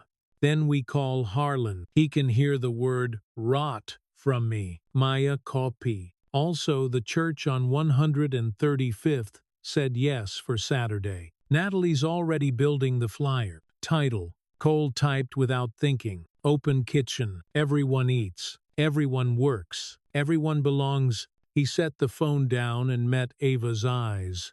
She saw the fatigue. She saw the blade. You good? She asked. No, he said, but I'm ready. She crossed the kitchen, put both hands on his face, thumbs at his temples. The oldest ritual in their house. Ready is better than good, she said. Go shower. Come back to the table. We'll eat like people who remember how. He kissed her forehead and did as told. Steam took the day off his skin. Hot water argued with worry and won for 5 minutes. When he came back, the table was set with 2 plates. Salad, pasta, reheated. The kind of meal built at speed and intention. Jordan padded in socks. Hair a mess, eyes a little proud. He sat. He ate. He told them the shortstop on the other team had a dog named Pepper. It was nothing. It was everything. After, Cole opened his laptop at the table, not to escape but to finish. He dragged the seating heat maps into a folder labeled Receipts. He exported wage data, scrubbed names, kept truths. He wrote a brief note to Priya. You asked for the room. Here it is. Don't turn the light off. He hit send. At the top of the browser, 3 tabs sat open like strangers in a waiting room. Nightline, City Commission, Hale thread. He closed the 3rd without reading it. He needed sleep, more than evidence of a man performing certainty. He looked at Ava. She looked back. Between them, Ordinary sat on a plate, cooling. He reached for her hand. She gave it because that is what they have always done when the city asks them to choose between heat and home. Outside, someone laughed too loud. Somewhere across town, Natalie printed flyers in a back office that still smelled faintly of cut lemon and a decade of choices. At the seaport, the inspector drove away with her tablet and her patients. In a training room, under bad lights, Derek fell asleep on a chair and didn't notice Kiana drape a clean towel over his chest. In the morning, Cole would read the email Harlan sent at 2:19 a.m., full of concern and warning and capital letters. He'd ignore the text from Victor. He'd meet Smalls in a break room and show her the footage that made sabotage boring. He'd stand in a church basement on 135th and watch a line form not for charity, but for work. And he'd learn again the difference between punishment and repair. For now, he stood, turned off the kitchen light, and let the house go dark without apology. The dishwasher hummed to itself in the other room. doing what it has always done when someone gives it water and time, making things dirty clean enough to use again. The email from Harland hit at 2:19 a.m., but it didn't land until 6:07, when the coffee was still shy, and the house felt like it was holding its breath. Subject: urgent course correction. Cole tapped it open at the kitchen island, the tile cool under his bare feet. The tone was pure boardroom sermon, capital letters like drumbeats, concern lacquered over threat. Marcus Harland never used Cole. Like the name itself was a performance. We all appreciate your passion, but the open kitchen hiring stunt and your media posture risk turning Bennett dining into a political flashpoint. Pause all public actions. Issue a measured statement draft attached. We can't afford a brand conflagration. Let the noise die down, then we reassess. HW attached a press release, as tasteless as airline chicken regret. Value: welcoming to all. Nothing that could bruise a donor's conscience. At the bottom, a line that wasn't a line but a blade. P.S. Our option to call a vote of confidence remains, should governance demand swift action. Cole stared at the screen. The room went very quiet in the way kitchens do when someone forgets the fire is on. Ava slid a mug beside his elbow. 90 seconds, she said softly, then choose. He read the email again in half the time and closed the lid. He wants me to trade policy for a press release, he said. He wants to call safety noise. And he's reminding you he can count to 3 on a conference call. Ava said, leaning against the counter. Do you have the votes? Without him, maybe. Cole said, with him against me, not today. So we find another number, she said. Or we let him swing first. He exhaled. Slow. Open kitchen is in 2 hours. Then the only number that matters is the line at the church door. Ava said, the rest is receipts. He smiled despite the acid. I married a CFO, he said. You married a woman who grew up in pews where people passed plates and paid bills, she said, kissed his cheek, and went to wrangle lunchboxes and courage. By 8:30, the church on 135th smelled like folding chairs, lemon oil, and the ghosts of funerals and weddings. Volunteers taped restroom signs to cinderblock walls and dragged extension cords like arteries across a room built to hear choirs. On one table, bilingual applications, laminated job ladders, a stack of daycare vouchers that looked like miracles printed on 20-pound paper. Natalie stood at a metal cart of clipboards, hair in a knot, eyes steady in a way that cost sleep. AO sorted name tags with an efficiency that made the label maker blush. Lynn taped a hand-lettered sign over the coffee urn, free, no catch. Kiana set 3 chairs in a row under a banner that read Open Kitchen, and gave the banner one gentle tug, like a mother straightening a child's collar before a school photo. We good on translators? She asked, without looking up. Spanish and Haitian Creole, Maya said, checking a box with the satisfaction of a woman who remembered every time someone answered a question with a shrug. ASL at 10. At 8:47 it started to rain. Not a dramatic storm, just a patient gray that turned the block into a watercolor. A line had already formed, men in thrift store suits and women with resumes folded like prayers. Teenagers who'd lied about their age to get a shot at a dishwasher's schedule. Grandmothers with forearms that knew iron skillets and grief. A boy no older than Jordan balanced his little sister on his hip while their aunt signed them in, the pen trembling and determined. Natalie peered through the smudged glass. There's a news van, she said, and hails people. Kiana didn't flinch. Then we make them film dignity, she said. Clipboards up. Smile like you mean it. No pity shots. We're not fundraising for poverty.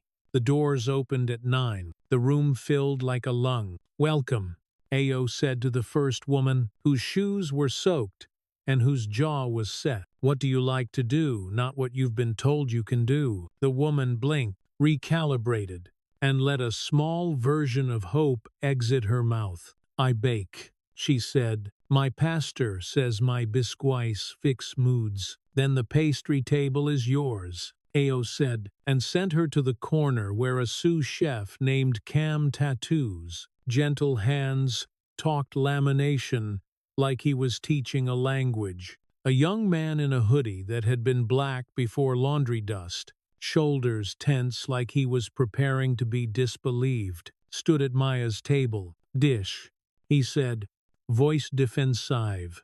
"I ain't gotta record. I just—" "No papers." Maya slid him a packet, already marked. "Employment Attorney Clinic at noon," she said. "We can't fix immigration here, but we can keep you from being stolen from. What's your name?" He hesitated, then decided, "Rashad." She wrote it on the top of his packet like it was a document that would matter. On the far wall, a poster read "Tip Out Transparency" in big block letters, with a simple chart underneath. Danny, the curly-haired server, stood beside it, explaining to a line of skeptical men how rotation would work and what the new guarantee meant. "I got a mortgage too," he said, shrugging. "If the company's willing to float us while we grow up, I'm willing to grow." A reporter approached with a mic. "Isn't this political theater?" she asked, camera already hungry. "Only if you think paying people on time and by a policy is politics," Danny said. "This is a schedule. Nobody yells at a schedule." The reporter looked disappointed, like she'd expected fireworks, and got accounting. Kiana gave her a pamphlet titled "Structure, Not Slogans," and moved her toward the legal aid table before she could find a sob story to use as B-roll. At 9:26, Cole's phone hummed again. "Harland, final time. Pausa open kitchen. We can discuss structure next week. If you proceed, I call a special vote at 2 p.m. today." He showed the screen to Maya and let her read it and look up at him without telling him who to be. "He expected you to blink when it started raining," she said, nodding toward the door. Cole pocketed the phone. "He forgot we built our first pop-up under a tarp," he said. He stepped onto a low riser and clapped once. The room turned to him the way rooms do when a certain voice has taught them something before. "My name is Cole Bennett," he said. Murmurs. Some recognition. Some suspicion. "Half of you don't need me to talk. You need a fair shot and a schedule. The other half of you came because a neighbor said a crew was hiring, and the rain couldn't stop you. We're not here to audition your pain or your gratitude. We're here to hire. We're here to pay. We're here to train." He lifted one of the laminated job ladders. "Line cook to sous. 6 months with the program. Busser to server. 4 months with rotation. Dish to fry. 90 days. And a supervisor who is paid to see you. This isn't charity. This is business. And business is better when everyone knows where the station is and why." Applause rolled through the pews like something that had been waiting for a whistle. From the doorway, a familiar cologne and a worse smile arrived. Harland Woods didn't bother with an umbrella. The rain seemed to part for his shoes. Beside him, a young attorney with an envelope, a look, and a pen. "Marcus," Harland said, his voice pitched to be calm in a way designed to sound generous and inevitable. A word. Cole stepped off the riser without making the room smaller. "You picked the wrong pew for a board meeting," he said. "We can do it this way," Harland said, tone pleasant. He lifted the envelope. "Call it what it is, a fiduciary duty. Your actions have become a material reputational risk. If you proceed against counsel and investor consensus, we will convene a vote of confidence at 2 o'clock. Majority will carry. You know your cap table. Behind them, a toddler laughed at a rubber duck someone had fished from a donation bin, loud and pure. The sound put oxygen back in the room. Cole glanced at the line, at the translators, at Io's hands, at Lynn, explaining rotation to an elderly Dominican man whose hat said Yanks like a thesis. He looked at Harlan last. "Call it," he said. Harlan's jaw twitched just once. "Think," he said, softer now. "You lose this. You lose payroll. You lose leases. You lose everything you built." "No," Cole said. "If I lose this, I lose the ability to look my kid in the eye when he asks me what I do for a living." For a second, the theater of money and the gravity of rooms like this collided. Then Harlan handed the envelope to the attorney. 2 p.m., he said, and left, the rain closing behind him. Kiana came to Cole's shoulder. "Well," she said, "that's candid. Print more application." Cole said, "If I'm going to get fired today, I want to be tired." By noon, the gym had become a kitchen that hadn't learned it was a kitchen yet, folding tables as prep stations, extension cords powering hot plates, Cam teaching 5 teenagers to chiffonade basil without bleeding, while Io ran mock service with a broken printer. Because there is always a broken printer. Between stations, Natalie ushered candidates to a side room where a volunteer HR director walked them through the actual tip-share math, and a child care liaison signed vouchers with the flourish of a woman who long ago decided bureaucracy should bend at the knee to common sense. Derek showed at 12-15 inches a clean tee, and the expression of a person who knows a room might remember the worst thing he's done more easily than the last 5 decent ones. He stood beside Lynn at the coffee urn, like a penitent altar boy, a man about his age, black, wide-shouldered, cheeks rough, with morning shift stubble caught his eye. "You the one who dumped water on the family?" he asked, not unkindly. Derek swallowed. "Yeah." The man's mouth crooked, not quite a smile. "You're pouring coffee now," he said. "Don't spill it." Derek poured. He didn't spill. At 1240, Priya slipped in with a scarf and a notebook, trying not to look like the press. Maya caught her anyway. "You here to watch us make news, or to write it?" she asked. Priya's mouth did the small thing good reporters do when they're about to admit they are still human. "Both," she said. "It runs Sunday. I gave Harlan a right to reply at noon. He sent a statement about instability and prudence. Then he texted me a photo of a steak." "Of course he did," Maya said. "I also found 3 more email," Priya added, eyes quick. "From that 2014 crisis firm." The memo literally says, "Contain the narrative paint incident as isolated rudeness, not systemic bias." They're recycling the line. "You push." "I'll footnote it with history." "Footnote it with name," Maya said. "No more ghosts." Priya nodded, then glanced toward the riser, where Cole had gone back to interviewing a line cook, whose resume smelled like onions and shifts. "He ready?" she asked. "He's never been anything else," Maya said. At 158, Cole stood in a back classroom that had once held Sunday school flannel graphs. On the folding table, a laptop logged into a video conference. On the screen, squares with names and ring lights, and one black square with white initials, HW. "Marcus," Harlan said when the clock hit 2, "we'll be brief. You've left us no choice." Other faces arranged themselves into neutrality.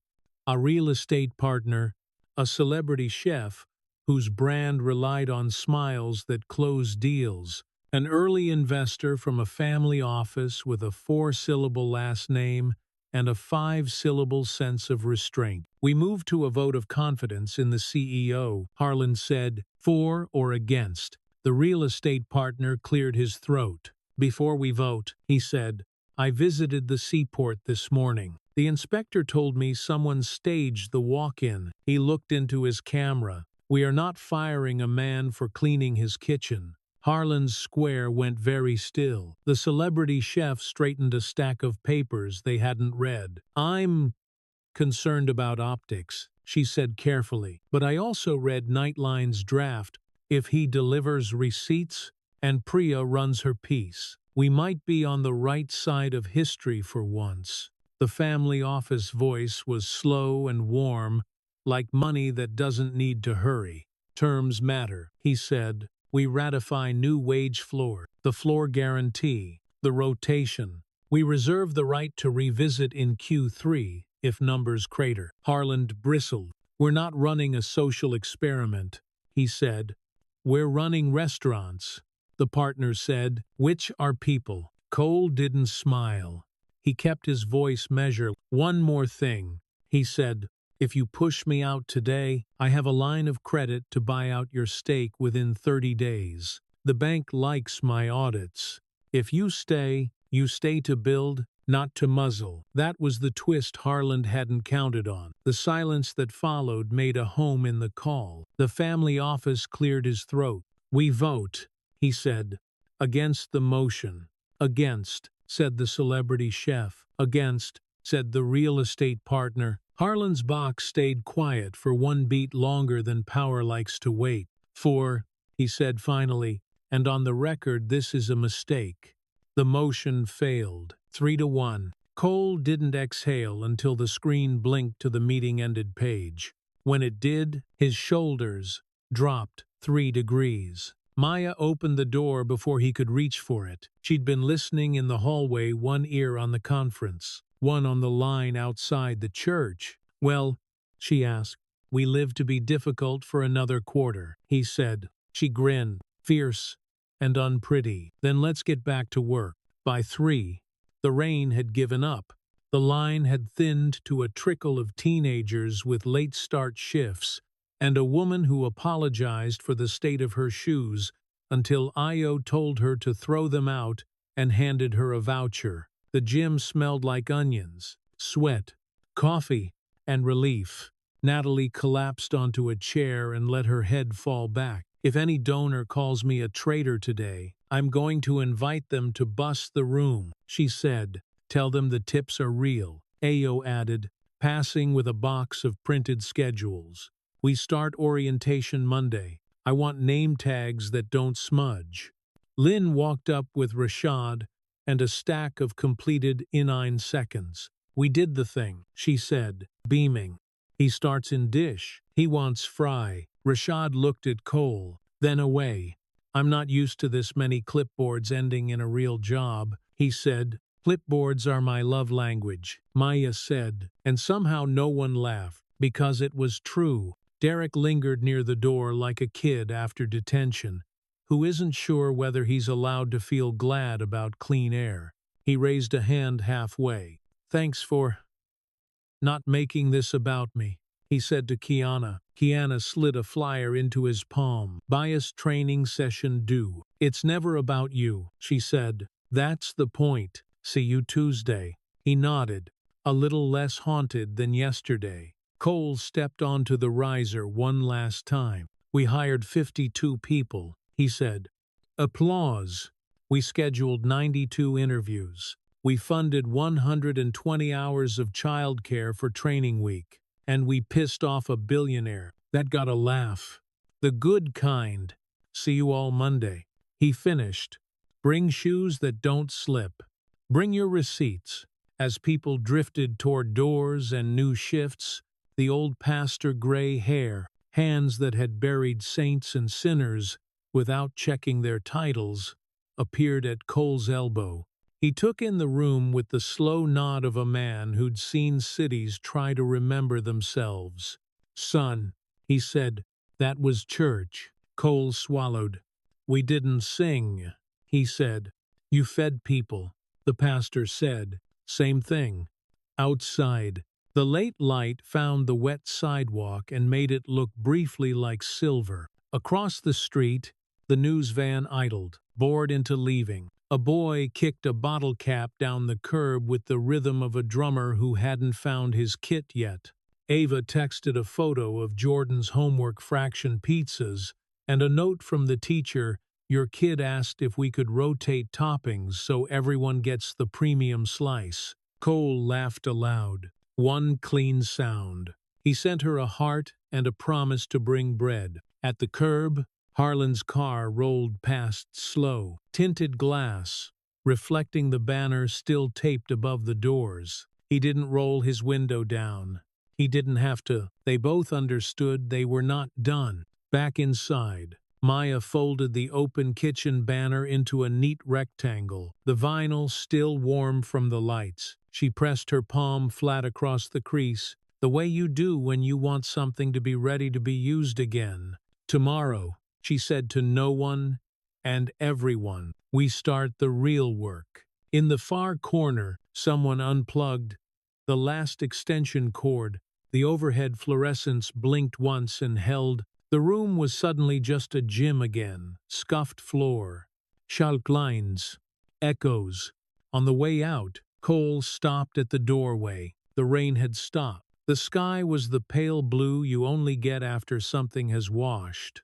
He thought about Harlan's email, about Priya's footnotes, about Victor's thread, about the health inspector with the tired eyes who had chosen fairness over theater. He thought about Derek in the dish pit, learning that water tells the truth if you let it. He thought about the pastor calling a hiring fair church. He thought about his mother's voice the first time he said he wanted to cook and she said, "Feed them honest, baby. The rest will answer for itself." He stepped onto the sidewalk and into the light that had decided to show up, and he didn't apologize for how much he needed it. By the time the church gym smelled like bleach again, the city had decided to take an interest. It started with a subject line that looked harmless and didn't behave. Notice of Informational Hearing Committee on Business and Labor. Councilman Ortega Hale's grinning ally with the silk pocket squares was inviting Cole to testify about wage volatility and public safety at hospitality venues. The date was in 4 days. The email CC'd the health department, the fire marshal, and a press list that read like the seating chart at a scandal. Ava read it twice and slid it back across the breakfast table, her thumb resting on the phrase public safety, like a person checking a bruise. They're going to make you defend paying people, she said. Cole buttered a piece of toast he didn't want. They're going to try to turn structure into a stunt, he said. And they're bringing matches. The day did not wait its turn. Priya texted a clip from a morning show, a panel cut together like food court sushi, 2 pundits arguing whether wage floors distort the market, a restaurateur from Scottsdale, who had never met a union, saying the word disaster like it paid by the syllable. In the lower third, a banner, Bennett's Gamble. Maya arrived at the flagship an hour before prep and found a photocopied flyer scotch-taped to the backdoor grainy print. False claims, a phone number attached to her name. Do not trust her. It read, steals tips, theft investigation pending. Lynn peeled the paper down with 2 fingers like it was biohazard. Who even prints anymore? She muttered, handing Maya a garbage bag she had already opened, as if dignity required a trash liner. Leave it, Maya said, rolling the paper once and slipping it into a folder that had become a habit. Document. Then toss. Inside, the kitchen moved like a body that knows it's being watched. Danny taped the new rotation beside the expo window. Cam checked walk-in temps twice. Once for food safety, once for his heartbeat. Derek showed up early and drank water like a man trying to unlearn a ghost. At lineup, Kiana's voice was a shade flatter than usual. 2 reminders, she said, eyes moving from face to face. 1 de-escalation drill at 11. No heroes with trays. Words first. 2. If anyone gets a media inquiry in their DMs, Screenshot. Forward to Natalie. And do not reply. We don't feed trolls. We plate food. She paused. Then let the rasp back into her throat. Also, if somebody leaves printed lies on our doors again, I will personally laminate their apology and hang it in the bathroom. Laughter broke the knot in the room's shoulders. It wasn't loud. It was enough. The city had a smell when it wanted something: ozone and paper, leather and coffee, and Cole could taste it in the air outside the Nightline studio. He wore a navy suit Ava called trustworthy, the kind whose shoulders didn't boss his neck around. Priya waited on the curb with a legal pad and a coat that refused to apologize for color. Light rehearsal, she said as they crossed security. They'll ask you about the walk-in, about Hale's pack buy, and about your tip share math. They'll try to get you to promise a number on air. I don't promise, Cole said. I produce. She smiled at that like a person pocketing a line for later. Good, she said. Also, do not engage Ortega by name. He wants to be in your mouth. Give him the cold shoulder of policy. He nodded, then stopped. The studio's glass reflection, showing him a man who had slept 4 hours and chosen to play offense. You really found the 2014 deck? He asked. I did, she said. Crisis firm that taught half this town to weaponize isolated incident. Turns out they reused the slides. Word for word, Hale's name is on the invoice, so is Ortega's pack. It airs Sunday. A beat. You good? She asked. Softer now. He tugged at his cuff. Ask me after service. They taped in a room that felt both smaller and bigger than television ought to. The host, a woman whose smile made CEOs confess, opened gentle, went precise, then sharpened. So why do this now? She asked. Why pick this fight? Cole could hear Ava in the back of his head, short, true, repeatable.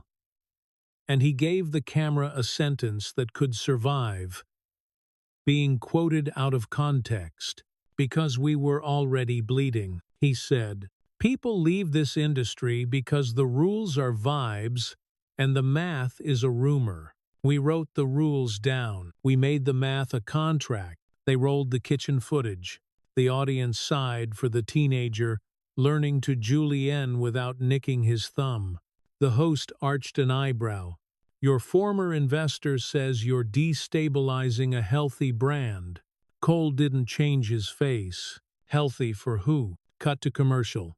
The mic tech unclipped him with the tenderness of a person who had once loved a musician. Priya met him in the hall with a look that said both solid and brace. I got a text mid-segment, she said, handing him her phone. A photo filled the screen. Grainy again. Mean again. His boy Jordan at the park. A circle and an arrow. The caption, Bennett boy. Cole's stomach did the thing Cliffs do. Where? Old photo. Priya said quickly, like triage. From Ava's feed, they're trying to rattle you. Cole closed his eyes for a breath and saw Jordan's cowlick, Ava's handwriting on a lunch note. The way the boy had counted rotation on a pizza worksheet like it was a game. Make it useful, he heard Maya say from another room. Another day. He looked up. Run your piece, he told Priya. Name the firm. Name the playbook. Put me second to the people who lost rent to isolated incidents. Priya nodded. Sunday, she said. And Cole tell Ava. I will, he said, and meant both sentences. The hearing notice had scheduled them at the municipal annex. Bad acoustics, folding tables, microphones that always buzzed on the first sentence. Ortega opened with a prayer to small business and cut to a slideshow on disruptive wage floors like he'd stayed up memorizing his lines. Hale sat 3 rows back, perfectly framed by a camera that had been placed by someone who understood television. A line cook from a steakhouse in the Bronx went first, hands shaking as he read a statement that obviously hurt. They cut our shifts when we asked for posted schedules. He said the weather changed, said the market changed. Only thing that changed was the boss's watch. A policy analyst in a mauve dress from a think tank with freedom in the name went next. She said words like elasticity and intermediate term churn like they were spells.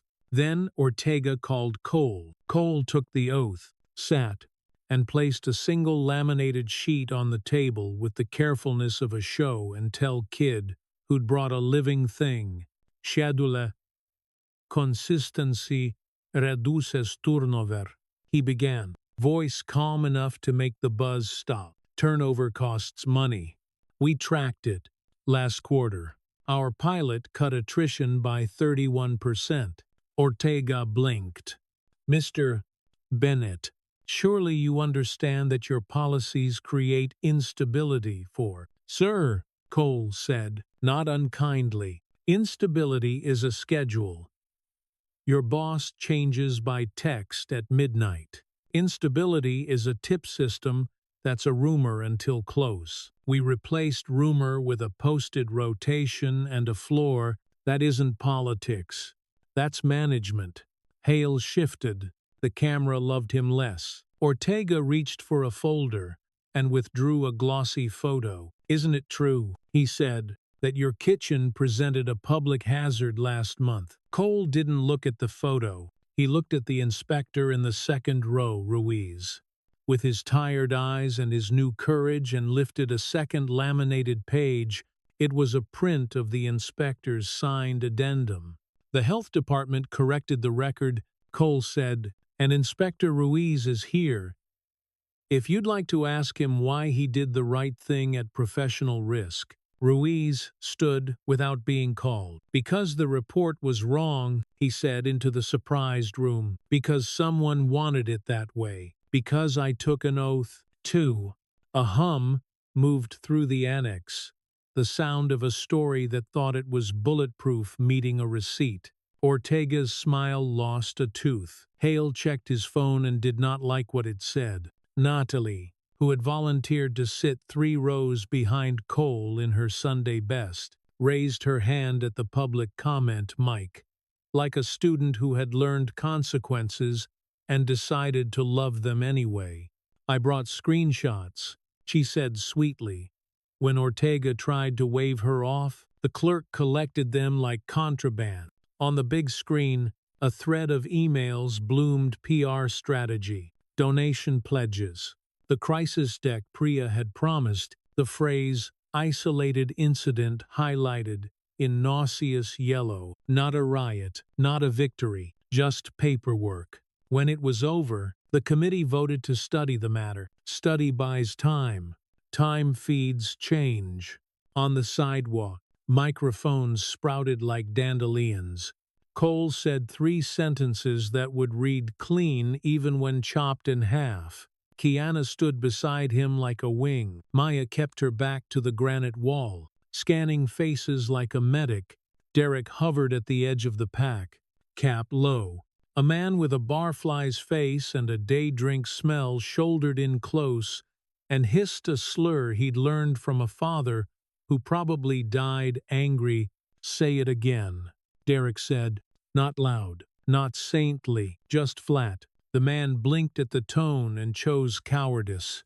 He slunk toward the curb, found a camera staring at him like a teacher, and melted into traffic. Maya exhaled an inch. Add a line to the policy, she said to no one. Outside the building is still inside the building. They were almost through dinner rush when the raid came. Not a SWAT melodrama, no jackets with big letters, just 3 city marshals with clipboards and the weary energy of people who had been sent to do a thing and didn't want to be there. Evening, the lead said, we've had a complaint about wage theft and unsafe conditions. Kiana stepped out from Expo with the calm of a battle nurse. You'll want to speak to our counsel, she said, nodding toward Natalie, who had appeared with a folder like a conjurer, and you'll stay out of my line. People eat on time.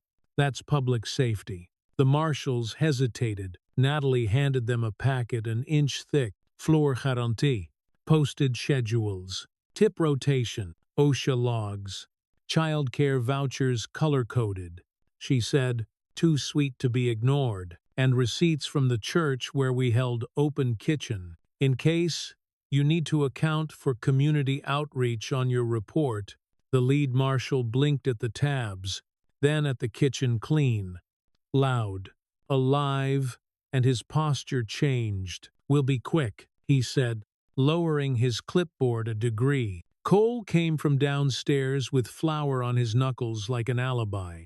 You want to see the walk-in? He asked. They did. They checked temps, signed one form, asked one polite question about mats. As they turned to go, the youngest of the three Freckles, a wedding ring he still fiddled with, leaned back toward Cole. Off the record, he said, cheeks pink. There's pressure from upstairs. They want a headline. Don't give it to them. Cole nodded once. We plate, he said. We don't perform. The marshal smiled, quick and human, and followed his team out into a night that smelled like rain beginning again. After close, the dining room was all low lamps and the hum of refrigerators, a quiet kind of confession. Staff slumped into chairs with bowls of staff meal that tasted better than right. Danny counted the shift with the new math and didn't look like a man waiting for a trap. Rashad held a to-go cup of water like it was champagne and texted someone a photo of his schedule. Lynn taught Derek how to clock out without messing up the report. Cole sank into the banquette across from Maya and put his head back. The leather was cool against his neck. Somewhere in the kitchen, a dishwasher sang in Spanish about hearts. Priya airs Sunday, Maya said gently. He nodded. Ortega studies. Hale sulks. And you sleep? She asked. He laughed once. Dry. I go home, he said. I kiss my kid.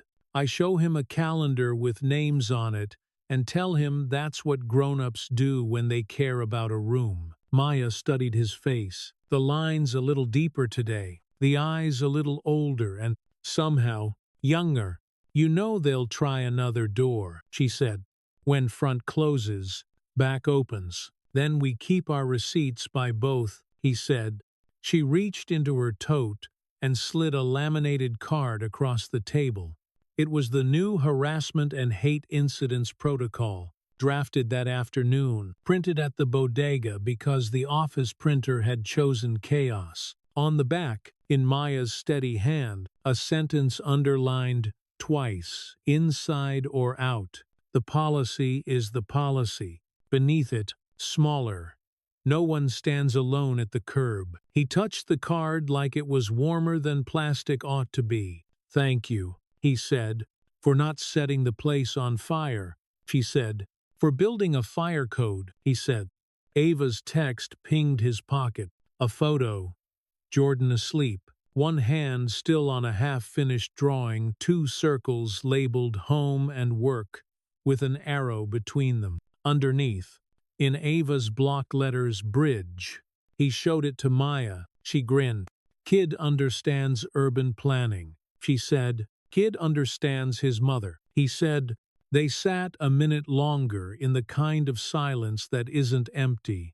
Outside, the streetlight flickered, wavered, and steadied. Inside, the dish machine sighed and stopped. Kiana crossed the room, dropped a stack of Know Your Rights flyers on the table, and nudged Cole's shoulder. Go, she said. We'll lock up. Tomorrow's a double. He stood, bones answering with their own math. At the door, he looked back once. The way people do when they want to take a picture with their chest and keep it for later. The crew, the cards, the policy taped at eye level, the promise that had chosen to be work. He stepped into the night just as the first drops returned. Fat and slow, the rain, remembering how to be rain. He did not hurry. He had learned to count storms by what they cleaned. At first light, the church gym looked like a crime scene that didn't believe in drama. Fluorescents buzzing, bleach stinging, puddles catching a sickly blue. The steel prep tables were overturned, The fridges stood open, their gaskets torn like mouths mid-scream. Someone had dumped 50 pounds of flour across the floor and dragged a boot through it, carving 4 letters that didn't think they needed a dictionary. Go. Maya stepped around the O like it could stain. A pan rolled under her shoe, skittered, and lay still against a wall, already sweating from the busted condenser. She set her tote down, picked up a crate of produce that could still be saved, and heard it before she saw it, the crinkle of paper, wetter than paper should ever be. On the bulletin board above the utility sink, the recipe card with her mother's slanted blue handwriting, lime chicken. Church Park Wednesday. Call it summer, even if it rains, hung by one corner, the rest soaked and peeling. Somebody had turned on the hose and left it. The ink had bled into the cardstock, then into the paint, a bruise blooming outward. Maya reached up with both hands and tried to rescue nostalgia like it could be coaxed dry. The card came away in 3 pieces anyway. She swallowed, tasted metal, and slid the pieces into a Ziploc with the care people reserved for photos of the dead. Kiana stood in the doorway, jaw working. Behind her, Father Miguel took in the room with the steadiness of a man who had seen the worst and still believed in ladders. He crossed himself without show. We filed a police report, he said gently. Insurance will ask for estimates. The landlord will ask for patience he doesn't have. Maya nodded. Open kitchens off this week, she said, voice low enough to keep from cracking. We'll redistribute through the shelter. Can we borrow the preschool fridge? Done, he said, already texting. She looked back at the floor. Flour footprints had wandered through the mess, crisscrossing, doubling back, leaving a map to nowhere. She fetched a mop, wrung it out hard, and pushed a line through the white toward the door. A path, even if it was temporary. It's still our space, she said, not to Kiana or the priest, but to the room. It doesn't get to forget our weight. The lender's conference room smelled like citrus wipes and new carpets. Cole sat at one end of the glass table with a folder that wasn't thick enough to swagger. Across from him, a vice president in a suit the bank probably owned, read from a script he thought he'd memorized. Given the regulatory uncertainty and reputational risk currently surrounding Bennett Dining Group, he said, not looking at Cole when he said Cole's name, the credit committee has elected to exercise its rights under the Material Adverse Change Clause. Material to whom? Cole asked, tired and polite. A politische Rück. We're happy to revisit in a quarter. After your donors finish laundering their outrage through City Hall, Priya said, from the chair at Cole's left. She'd come as observer, which meant recorder in her pocket and a face that registered insults for later. Ms. Rao, the banker said, smiling at the name like it was a problem he'd already solved. We respect the press. No, she said, you respect the mirror when it's flattering. There's a difference. The banker turned pages. If you can provide guarantees against further disruptions, Cole slid a single sheet across the glass, laminated because Maya had infected everyone. Here's our disruption index, he said. Every time we publish a schedule 2 weeks ahead, we get fewer call-outs, fewer no-shows, fewer double-scheduled childcare crises. If you want stability, fund what keeps people. The banker barely glanced. We're looking at risk profile, not sociology. That's your problem, Cole said, and leaned back so he wouldn't lean forward. You think people are off balance sheet. Outside, the city hissed on new rain and old bus exhaust. Inside, the vice president gave them his business card like a truce no one had asked for. Cole didn't take it. When they hit the sidewalk, Priya blew out a breath and tucked hair behind her ear with messy elegance. They had the paperwork ready, she said. Hale called this morning. Cole nodded. He'll pin liquidity to behavior and call it neutral. He checked his phone. 3 missed calls from the landlord at the church property. 2 from Natalie. 1 text from Ava, call me now. He stepped out of the rain under a scaffolding whose plywood ceiling had been graffitied with declarations and regrets. He called home. Ava picked up on the first ring. Her voice had that low wire in it, the one she used when the room had decided to turn. Child Protective Services just left, she said. Coles stopped walking. What? Anonymous call, she said. Said our son is left alone while we're out organizing. Said there's instability. Said the word unsafe, like it paid commission. 2 agents. They were professional. They were embarrassed to be here. They still opened the fridge and asked about bedtime. He put a hand against the damp plywood and let the city press its cold into his palm. Jordan, in his room, mad, then fine, but she inhaled. I'm taking him to my sister's for a few days. Not running, just giving him quiet while the grown-ups break furniture. He closed his eyes. In the dark he saw the bridge drawing again, the arrow between the circles. I'll meet you there, he said. I'll help pack. You'll stay, Ava said softly. You had the bank. You have a hearing. You can't drive from 2 places at once. Silence held between the 2 of them like glass. I hate this, he said. I know, she said. We do it anyway. The museum gala leaned into its marble like an apology it had learned in finishing school. Upstairs, under a chandelier the size of a small moon, Councilman Ortega and his donors were unveiling the Hospitality Freedom Act, a piece of draft legislation written to look like a love letter to diners and read like a handcuff for dishwashers. Maya had a staff badge and a tray of seltzer with lime. Kiana had wrangled the catering crew for the contract and the optics. She justified it with a spreadsheet and regret. We don't shed rooms, she'd said. We infiltrate. Hale worked the crowd like a man who sold boats to people with pools. Ortega told a story about his uncle's bodega that made the bodega sound like a yacht. A donor in a tux murmured the words merit-based to a woman whose pearls had a backstory.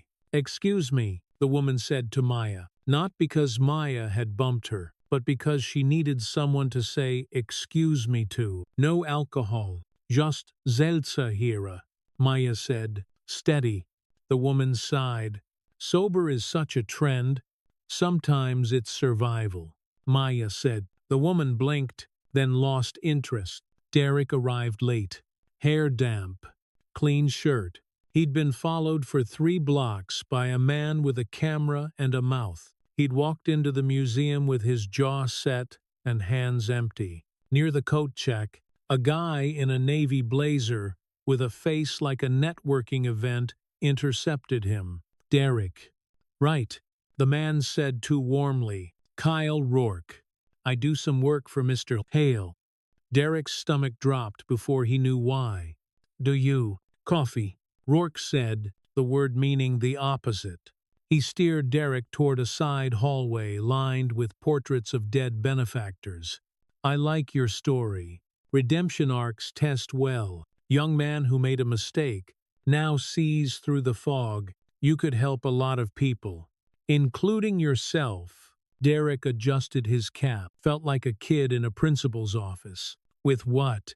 Truth, Rourke said. You were coerced. Unsafe work environment. Intimidation. Maybe there was a time Mr. Bennett lost his temper.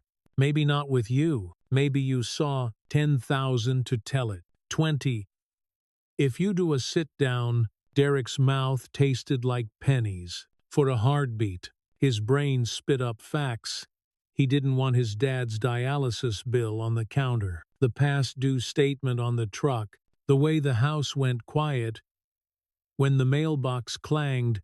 Nah, he said, I saw him flip a cutting board once. That's not TV? Rourke's smile went thin. You know who controls your schedule when Mr. Bennett's brand collapses. Guys like me, say yes now. The next offer is worse. Derek felt the old anger rise, the one that wanted to pick a fight with anything that had a suit. He surprised himself by breathing instead. I've already been the villain in a story that wasn't mine, he said. I'm not auditioning for your reboot. Rourke shrugged, friendly again like he'd never raised his voice. Your call, he said. But remember when the tide goes out, the ones without boats drown first. Derek watched him go and realized his hands were shaking. He reached for a seltzer on Maya's tray without asking. She tilted the glass toward him like a communion no one taught in church. You good? She asked. He nodded once. They always know your rent. Then we learn theirs, she said. Across the room, Ortega took the podium. He was framed by flags and donors and a screen that read, Choice, in a font that belonged on a sneaker ad. He smiled like cameras were oxygen. New York is built on hustle, he said, on the freedom to work, to thrive, to grow. We cannot allow overreach to suffocate that freedom. Cameras clicked. Heads nodded. Hale beamed. Maya scanned the faces and saw a woman near the stage with a lanyard from a rival restaurant group, whispering into a mic pinned under her hair. She wasn't watching Ortega. She was watching the door. Kiana stepped to Maya's shoulder, eyes on the same vector. We got company, she asked. Always, Maya said. Phones buzzed around the room like a sudden swarm. Priya's story had hit the network site 12 minutes early, with the kind of headline that made lawyers sweat and viewers click. The playbook. How a power broker paid to make crises disappear. The lead named the firm, the second paragraph named Hale. The third embedded the 2014 slide deck, with isolated incident highlighted in nauseous yellow. Murmurs skittered across marble. Ortega hesitated for half a syllable, enough for anyone who knew him to spot it. Hale's jaw clenched, a muscle jumping in time with the string quartet. Natalie, dressed as a guest because she could pass as anything in a room like this, drifted toward the lanyard woman and smiled with too many teeth. Such a pretty mic, she said. You want to tell me which network you're feeding, or should I guess by the bias in your earpiece? The woman blinked, then sneered. We're live, she said. Say hi to your standards. Natalie said, and with one movement so fast it had to be practiced. She plucked the cord, severing the whisper's spine. The woman gasped. Natalie handed the mic back like a piece of jewelry someone had dropped and walked away to applause. No one was brave enough to make noise for Ortega soldiered through a paragraph about balance. The donors clapped like people who wanted their exits covered. Hale checked his phone again and found his mentions on fire. Maya exhaled through her nose, steadying. She looked down at the tray and saw her mother's ruined recipe card, reflected in the seltzer's surface, even though she wasn't holding it, even though it wasn't there. Sometimes grief photobombed days that didn't invite it. Open kitchens down for a week, she said to Kiana, keeping her face neutral. We can pivot to meal kits. Nah, Coop, I'll run the list tonight. Kiana nodded, throat tight. We'll stage in the back of the flagship. Father Miguel can bless the alley. Across the hall, Derek stood very still and watched Kyle Rourke pretend nothing had happened. He memorized the shape of the man's shoulder blades, the way animals catalog threats by silhouette. Then he took a breath, rolled it out, and went to refill a guest's water without spilling. Night fell the way it always fell in that part of town. Yellow and hard around the streetlights, soft where trees dared the grid. Cole's apartment felt too quiet, then too loud. Ava had packed a duffel for Jordan that included a stuffed astronaut, two dinosaur pajamas, and a deck of cards with corners that had learned patience. Jordan hugged Cole without asking if he could, and then did it again, like his arms didn't trust time. It's just for a few days, the boy said, practicing being the comforter. I know, Cole said. His voice found its steadiness against the boy's shoulder. At the door, Ava touched Cole's cheek with the back of her fingers, a gesture that could pass for tenderness in public. They wanted a headline, she said. Give them a family instead. He nodded. He did not ask her to stay. She would when she could. She always had. He stood at the window after they left and watched the street. A bus sighed at the corner. A neighbor carried in groceries and dropped an apple. It rolled and stopped against a booth. A siren moved down the avenue without urgency. The city was not on fire. It was still itself, which felt like grace. His phone buzzed a text from Hale. Of all people, you're out of your depth. Let the grown-ups handle it. Cole stared at the words until they lost meaning and became shapes. And then until the shapes became funny. He typed back a sentence that would read well aloud and better on a bench at dawn. We're not asking for permission to grow up. We're raising the floor so more people survive it. He hit send, dropped the phone on the table, and finally let himself sit. They were almost through prep the next afternoon when the second blow landed.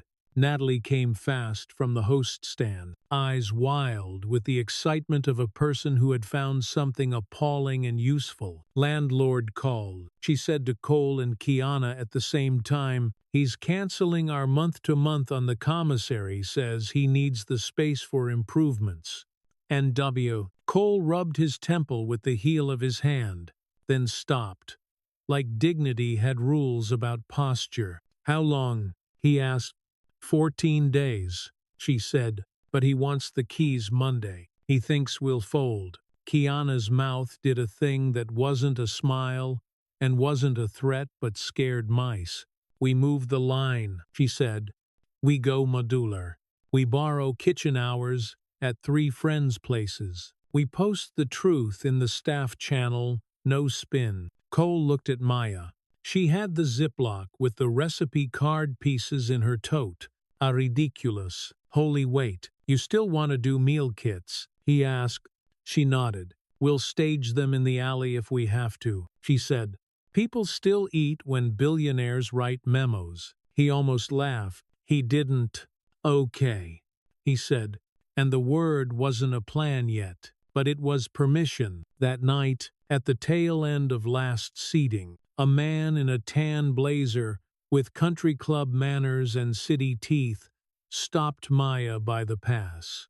He held his check presenter like a baton. You're very articulate, he said, as if awarding a surprise ribbon. Thank you, she said, as if collecting one. He leaned closer. It's nice to see someone like you taking pride in service. We come every quarter. Bring clients, you know the drill. My wife says I'm a softie for a redemption story. Maya felt the room tilt, the way rooms tilt, when the story is older than the fact. We have the duck tonight with figs, she said, and a chocolate tart that doesn't screw around. He laughed, pleased with himself.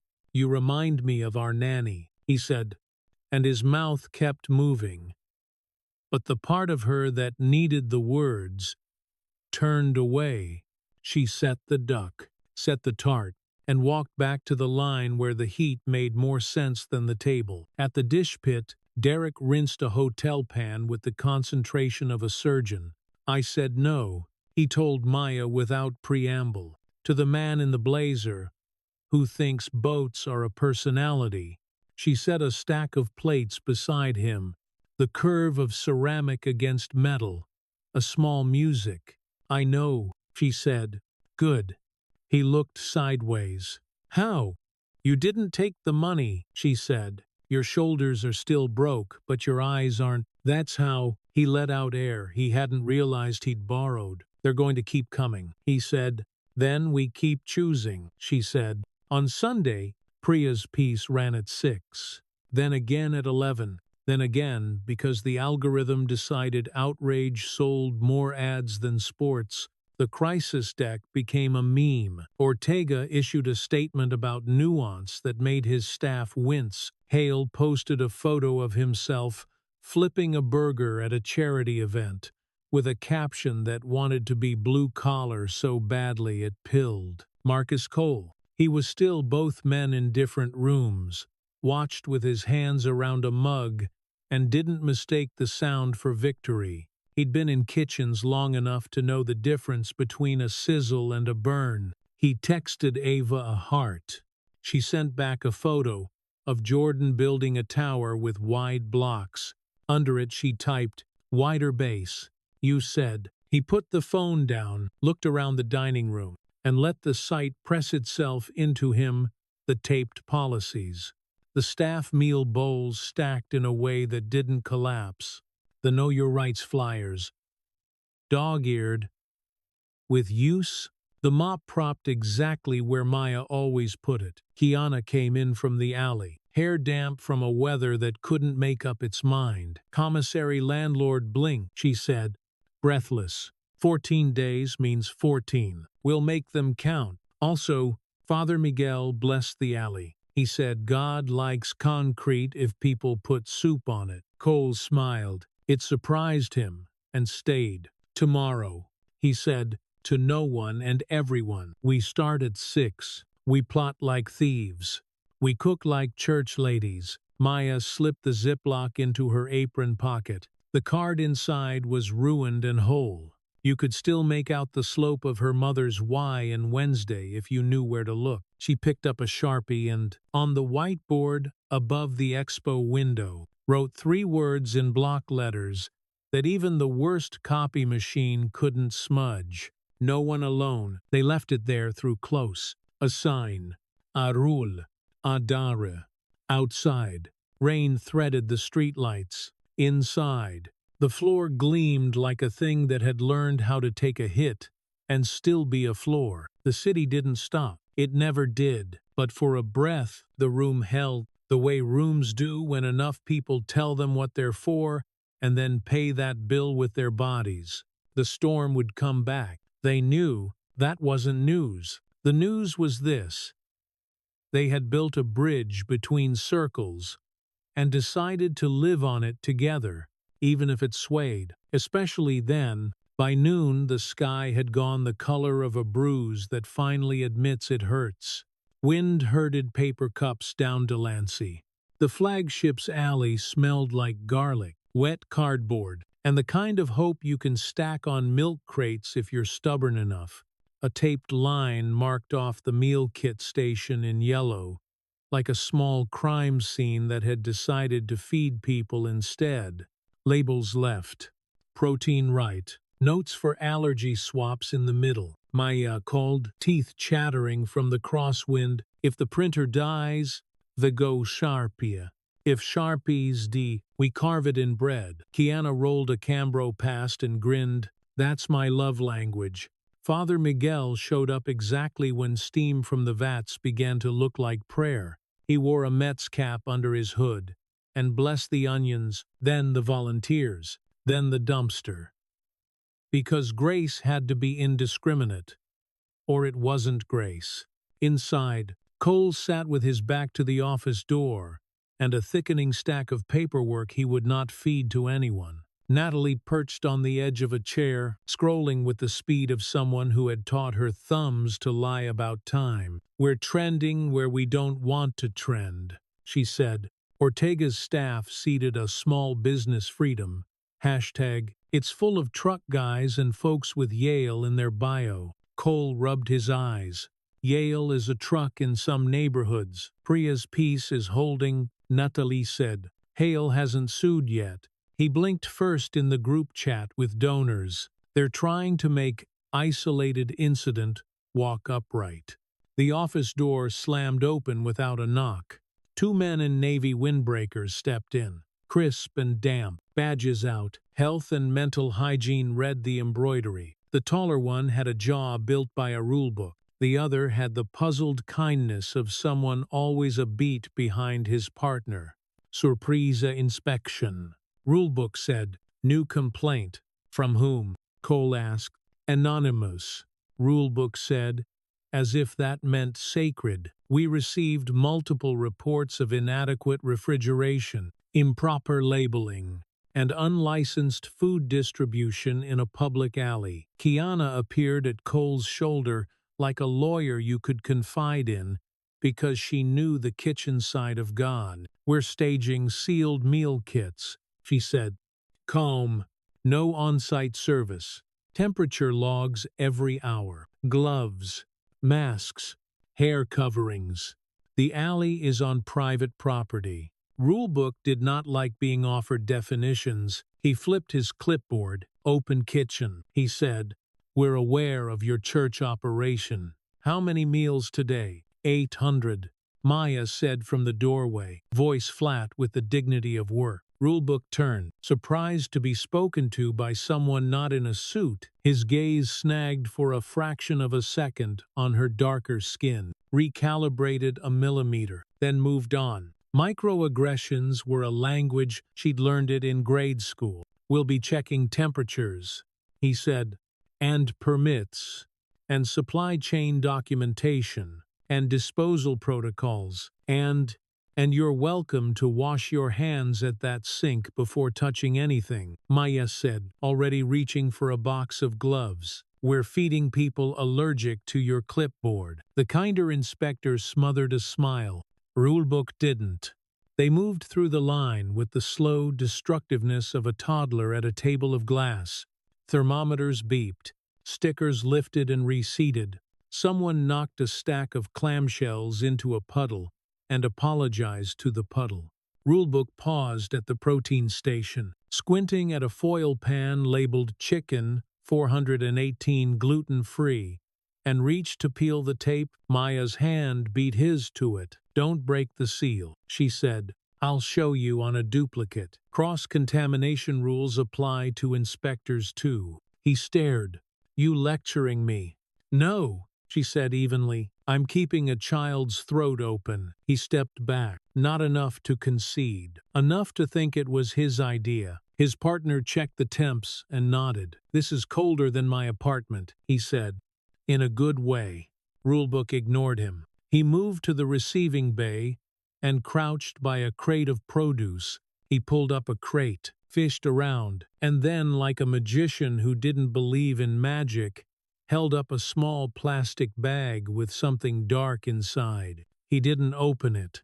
He didn't need to. Rodent droppings, he announced, triumphant. That's a violation. The alley air went narrow. Kiana swore in a language that did not need subtitles. No, Maya said, too quiet, as memory flashed yesterday. During a cigarette break across the street, a man in a tan jacket, hovering by the bay, the same cologne as the museum gala, a hand too casual near the crates. She stepped forward. That bag wasn't here 5 minutes ago, she said. You just opened that crate for the first time today. If the droppings were real, they'd be everywhere, not portioned by a very tidy person. Rulebook reddened a half shade. You accusing me? I'm accusing the air, Maya said evenly, then softer to his partner. We keep a sanitation log. We can show you camera feeds. Kinder inspector glanced at Rulebook, then at his shoes, then at Maya. Cameras, he said. Kiana tapped her phone. Eyes flint. Natalie. I'm on it. Natalie called from the hall. 30 seconds later, the office laptop displayed a grid of black and white squares.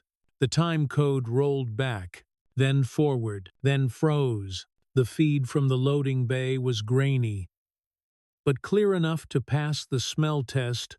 A figure in a tan jacket glided into frame, glanced around, then plucked something from his pocket and dropped it into the top crate like a man tipping a bellhop. Rulebook's jaw clenched. His partner blew out a breath between his teeth and didn't bother hiding the sound. Sir, he said, I don't think this. Rulebook cut him off with a look. Call it clean, he said with effort. To Maya, he added, we'll still need the paperwork. Happy to drown you in it, Kiana said. She smiled. It was not warm. They left with a copy of the logs and a version of humility rulebook would misfile under inconvenience. As the door clicked shut behind them, the line exhaled in a single, ragged chuckle. Maya's hands shook once and then stopped. She slid her mother's ruined recipe card out of her pocket and looked at the water-blurred ink like it could anchor her. The Y in Wednesday still insisted on itself. It always had. Natalie leaned against the doorjamb. Ton jacket looked like Kyle Rourke's cousin. She said, "Tell Priya, tell the world," Kiana said. "But wait an hour, let them lie first." At City Hall, the hearing room's carved oak had been polished to a sheen that made everyone feel reflected and judged. A placard read, "Committee on Consumer Affairs and Workforce Development." It sounded like a handshake and felt like a threat. Councilman Ortega sat center, haloed by microphones. To his left, an older council member with a face carved by honesty. To his right, an aide whose eyes kept flitting to her phone like it owed her money. A row of restaurateurs filled the first bench. Ties nodded to different intentions. Behind them, line cooks in clean blacks. A few baristas who'd closed at 2 to open again at 7. Maya and Kiana side by side, in clothes that could pass in either world. Cole stood in the aisle with a stack of statements the size of a prayer book. Hale arrived late on purpose, shaking hands like a man throwing rope to a boat he didn't plan to moor. The donors trailing him wore expressions that had cost them a lot of practice. The clerk read the docket. Ortega banged the gavel too softly to count. "We're here to discuss the Hospitality Freedom Act," he said, paternity in his tone. "We'll hear from stakeholders."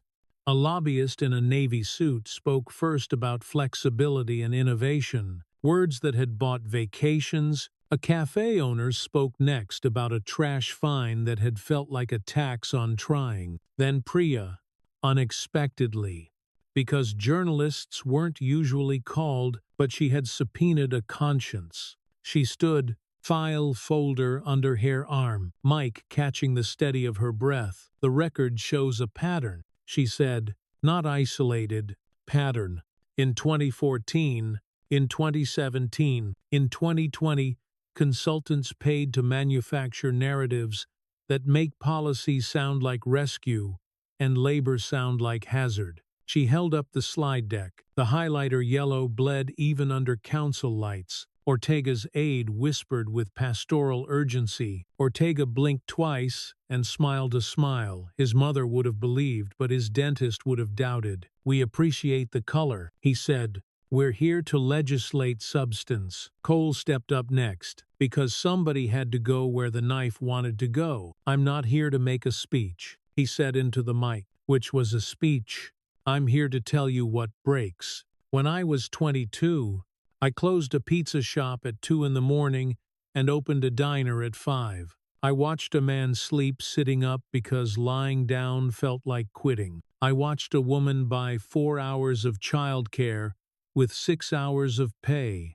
I built a policy on a clipboard that said the quiet part out loud: don't call out sick, don't bring us your needs, don't be human at work." He lifted the staff schedule behind him, color-coded, legible from the cheap seats. "We changed that. We publish 2 weeks ahead. We guarantee minimums. We track manager behavior. Our margins hate it. Our people don't. If you want to talk freedom, pick who gets it, the checkbook or the bus line. A murmur rose." The older council member leaned forward. "Mr. Bennett," he said, voice like a worn leather chair, "you going to survive this?" Cole looked at Maya, at Kiana, at the cooks who would show up at 6 tomorrow and at the ones who wouldn't because the bus didn't. "We'll survive together or not at all," he said. "That's the only answer worth typing." Hale asked to be recognized and was. He smiled like patience dressed as benevolence. "I admire Mr. Bennett's passion," he said. "We share goals, but we need balance. We need to protect businesses that create jobs. Jobs don't exist without people, someone said from the back. It sounded like a prayer and a threat. Ortega raised both hands as if conducting order, he said, grateful for a word he could pronounce. In the hallway after, the air tasted like dry paper and effort. Derek waited near a water fountain, cap pulled low. He made himself look small in government buildings. It was a habit he could break next year. "Hey," he said to Maya. "Rourke's guys were at the dock this morning.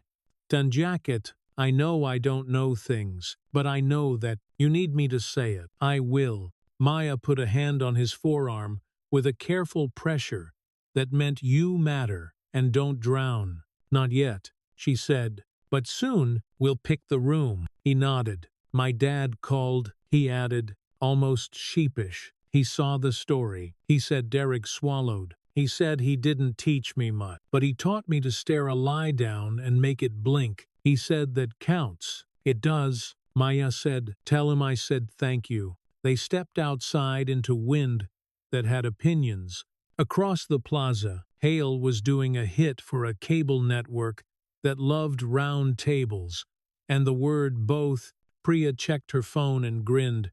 "Source just sent me internal emails," she said. "Rourke billing Ortega's PAC for narrative stabilization. They left the metadata. God bless interns." Kiana laughed for the first time in 2 days, a sound like relief finding a corner. "We're going to need bigger bowls," she said. That evening, the flagship felt like a lighthouse trying to pretend it wasn't tired. The bar lights were warmer than they had any right to be. The speakers played something with horns that remembered joy. Staff meal was rice and beans, and a handful of cilantro that gave the plate ambition. A tall man in a faded FDNY hoodie sat down at the end of the bar and ordered coffee like penance. He watched the room with the respectful despair of someone who had seen worse and hoped this wouldn't be it. When Maya brought the mug, he looked up. "You, the manager?" he asked. "Sometimes," she said. "Depends on the hour." He nodded at the policy sheet on the wall. "My old man ran a daily in Brooklyn. He would have hated that." He sipped and added, "And then he would have done it when the first kid didn't quit." Maya smiled. "That's how it works." He reached into his pocket and pulled out a folded newspaper, clipped from a print edition, because some people still believed paper made truth heavier. He laid it on the bar. It was Priya's piece from a sidebar. The photo showed Hale shaking Ortega's hand under a banner that said "Choice." Underneath, a caption in small print: "Consultant Kyle Rourke, build Ortega PAC for narrative stabilization during restaurant crisis." Emails show. The man tapped the headline. "My sister works nights at a taqueria," he said. "She thinks this changes nothing. I told her sometimes nothing changes until everybody knows their own face in the mirror." Maya picked up the clipping, folded it, and slid it into the Ziploc with the ink-blurred recipe card. "Because you saved what the world would try to unwrite. Tell your sister to come by," she said. "We have a Know Your Rights night next week. Childcare upstairs and very bad bingo." He laughed. "She doesn't do groups.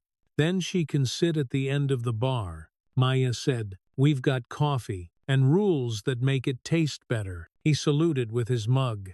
"Semper Fi," he said out of habit, and left a tip that tried too hard and didn't fail. Close came late and partial. 2 volunteers were still boxing meal kits for an overnight drop at a family shelter. Natalie printed new signs because she couldn't sleep on bad kerning. Kiana wiped the expo line herself because her hands didn't know how to let go of a day. Cole stood by the front window and watched rain turn the streetlights into halos. He could see his reflection in the glass, older, softer, harder. Behind him, Jordan's drawing of the bridge hung by the host's stand where drivers picked up orders.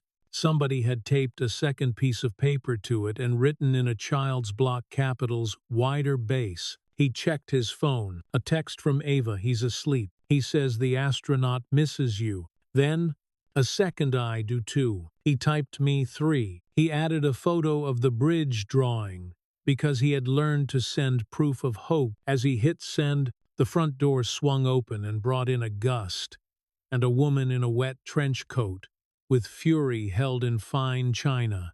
Councilman Ortega's Ada. Up close, she looked less like a script and more like a person who had been given a job and a debt and asked to pick. She didn't take off her coat. "Off the record," she said to Cole. "He's going to pivot. He'll say the words, worker protection. He'll propose a third way that is not a way. He thinks if he apologizes for tone, he can keep the music." Cole nodded once. "Thank you," he said, "for telling me." She swallowed. "I have a brother," she said.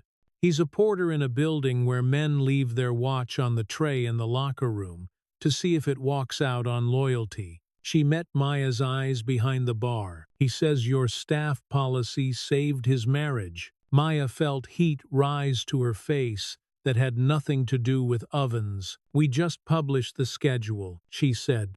"Do you know what that does to a person?" The aide asked quietly. "It tells them the future is not a trap." She turned to go.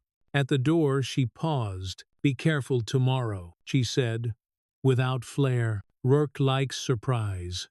"We like cameras," Natalie said from the host stand, friendly as a fire alarm. "That usually ruins the magic." The aide smiled and left her wet footprints on the tile like a map out. Maya watched the rain for a long beat, the way it wrote itself and erased itself in the same gesture. She took out the Ziploc one more time, looked at the card, the clipping, the little flake of flour from the ruined church kitchen that wouldn't brush off. She slid them back into her pocket like a talisman of work that didn't flatter and didn't fail. "Tomorrow," she said into the room. 6 a.m. Kiana answered. "Bring a coat," Natalie added. Cole set his palm against the window, felt the cold through glass, and let it cool a burn that was not on his skin. Out on the sidewalk, 2 teenagers shared a slice under an awning and argued about music. A man in a Mets cap hurried by with a bag of rice. A bus sighed and kneeled for a woman with a stroller. The city was still itself. The lights over the line clicked off one by one. In the dark, the whiteboard above the pass floated like a small moon. 3 words in block letters insisted on themselves without help or applause. No one alone. They left it like that, a beacon and a dare, and went home to sleep or try, knowing morning would ask them again what kind of people they were, and the answers would be heavier than slogans and lighter than fear. They would carry them anyway. The morning arrived with a hard-edged brightness that made the city look freshly sharpened. Sun hit the stainless on the line like symbols. Steam rose from the vats as if someone had said a prayer to boil. On the whiteboard above the pass, 3 words still hung like a promise and a dare. No one alone. 600 out the door by 10, Kiana said, tying her apron. "Natalie, we have drivers." 14, Natalie answered, thumbing a manifest. 2 on bikes who insist the laws of physics love them. "Physics is a construct," one of the bikers said, then kissed his helmet and wheeled away. Maya moved station to station the way a nurse checks vitals, quiet, thorough, eyes doing math. Her mother's recipe card rode in its Ziploc in the chest pocket of her jacket. The plastic clouded, the ink thinned, the Y in Wednesday still insisting on itself.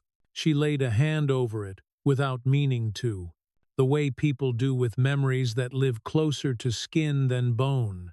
At 8:30, a text flashed on Natalie's screen, a number without a name, language without punctuation. "Vote noon. Ortega pushing amendment. Adds temporary waivers. Rourke in chamber. Cameras.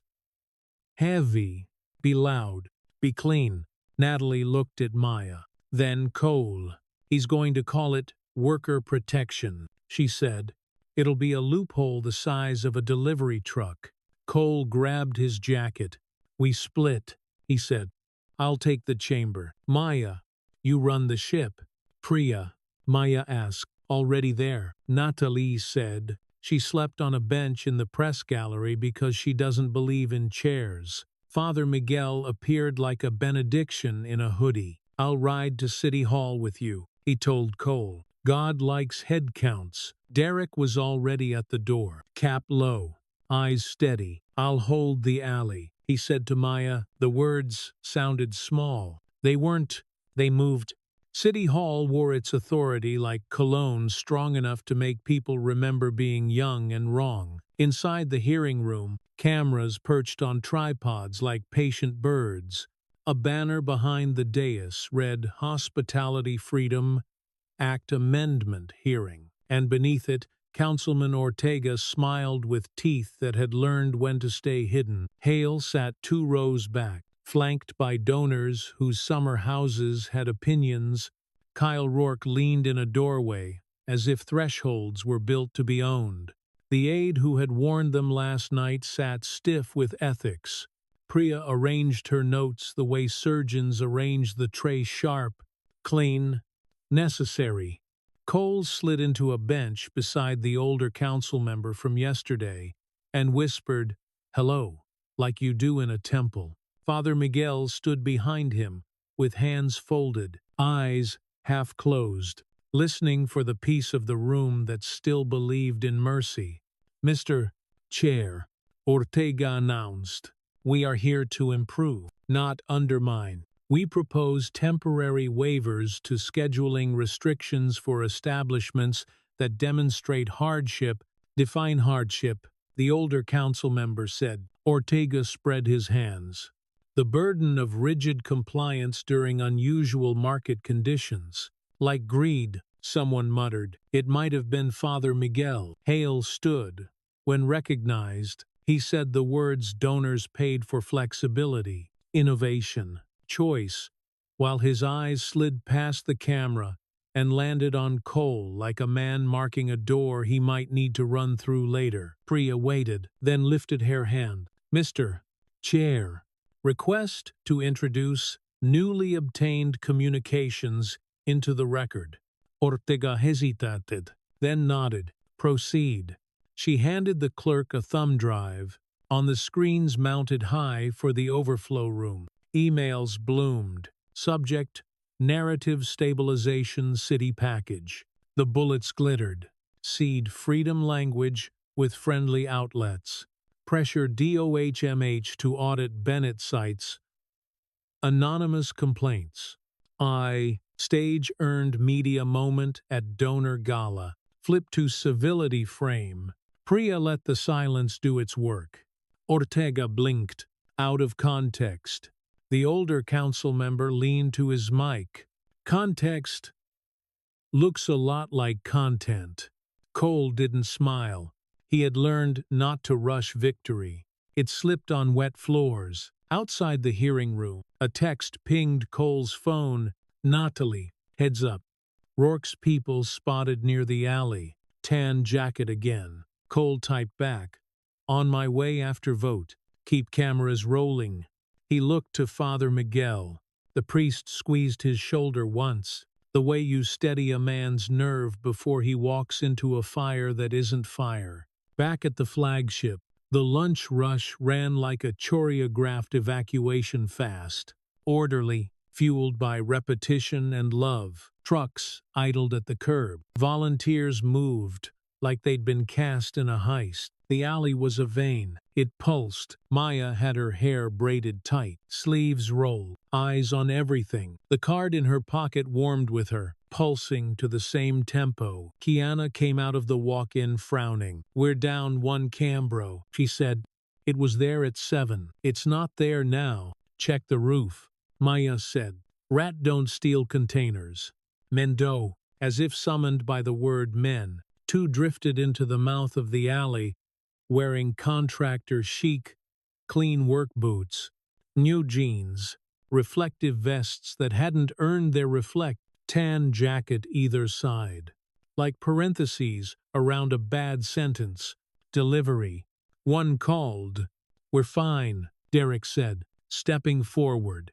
Not bigger, but suddenly tall. "Got a gift from the Vendors Association," the other said, lifting a flat of bottled water like a peace offering. Maya clocked the brand wrong. The shrink wrap loose. The labels bubbled. She smiled with all her teeth, and none of her trust. "We've got water," she said.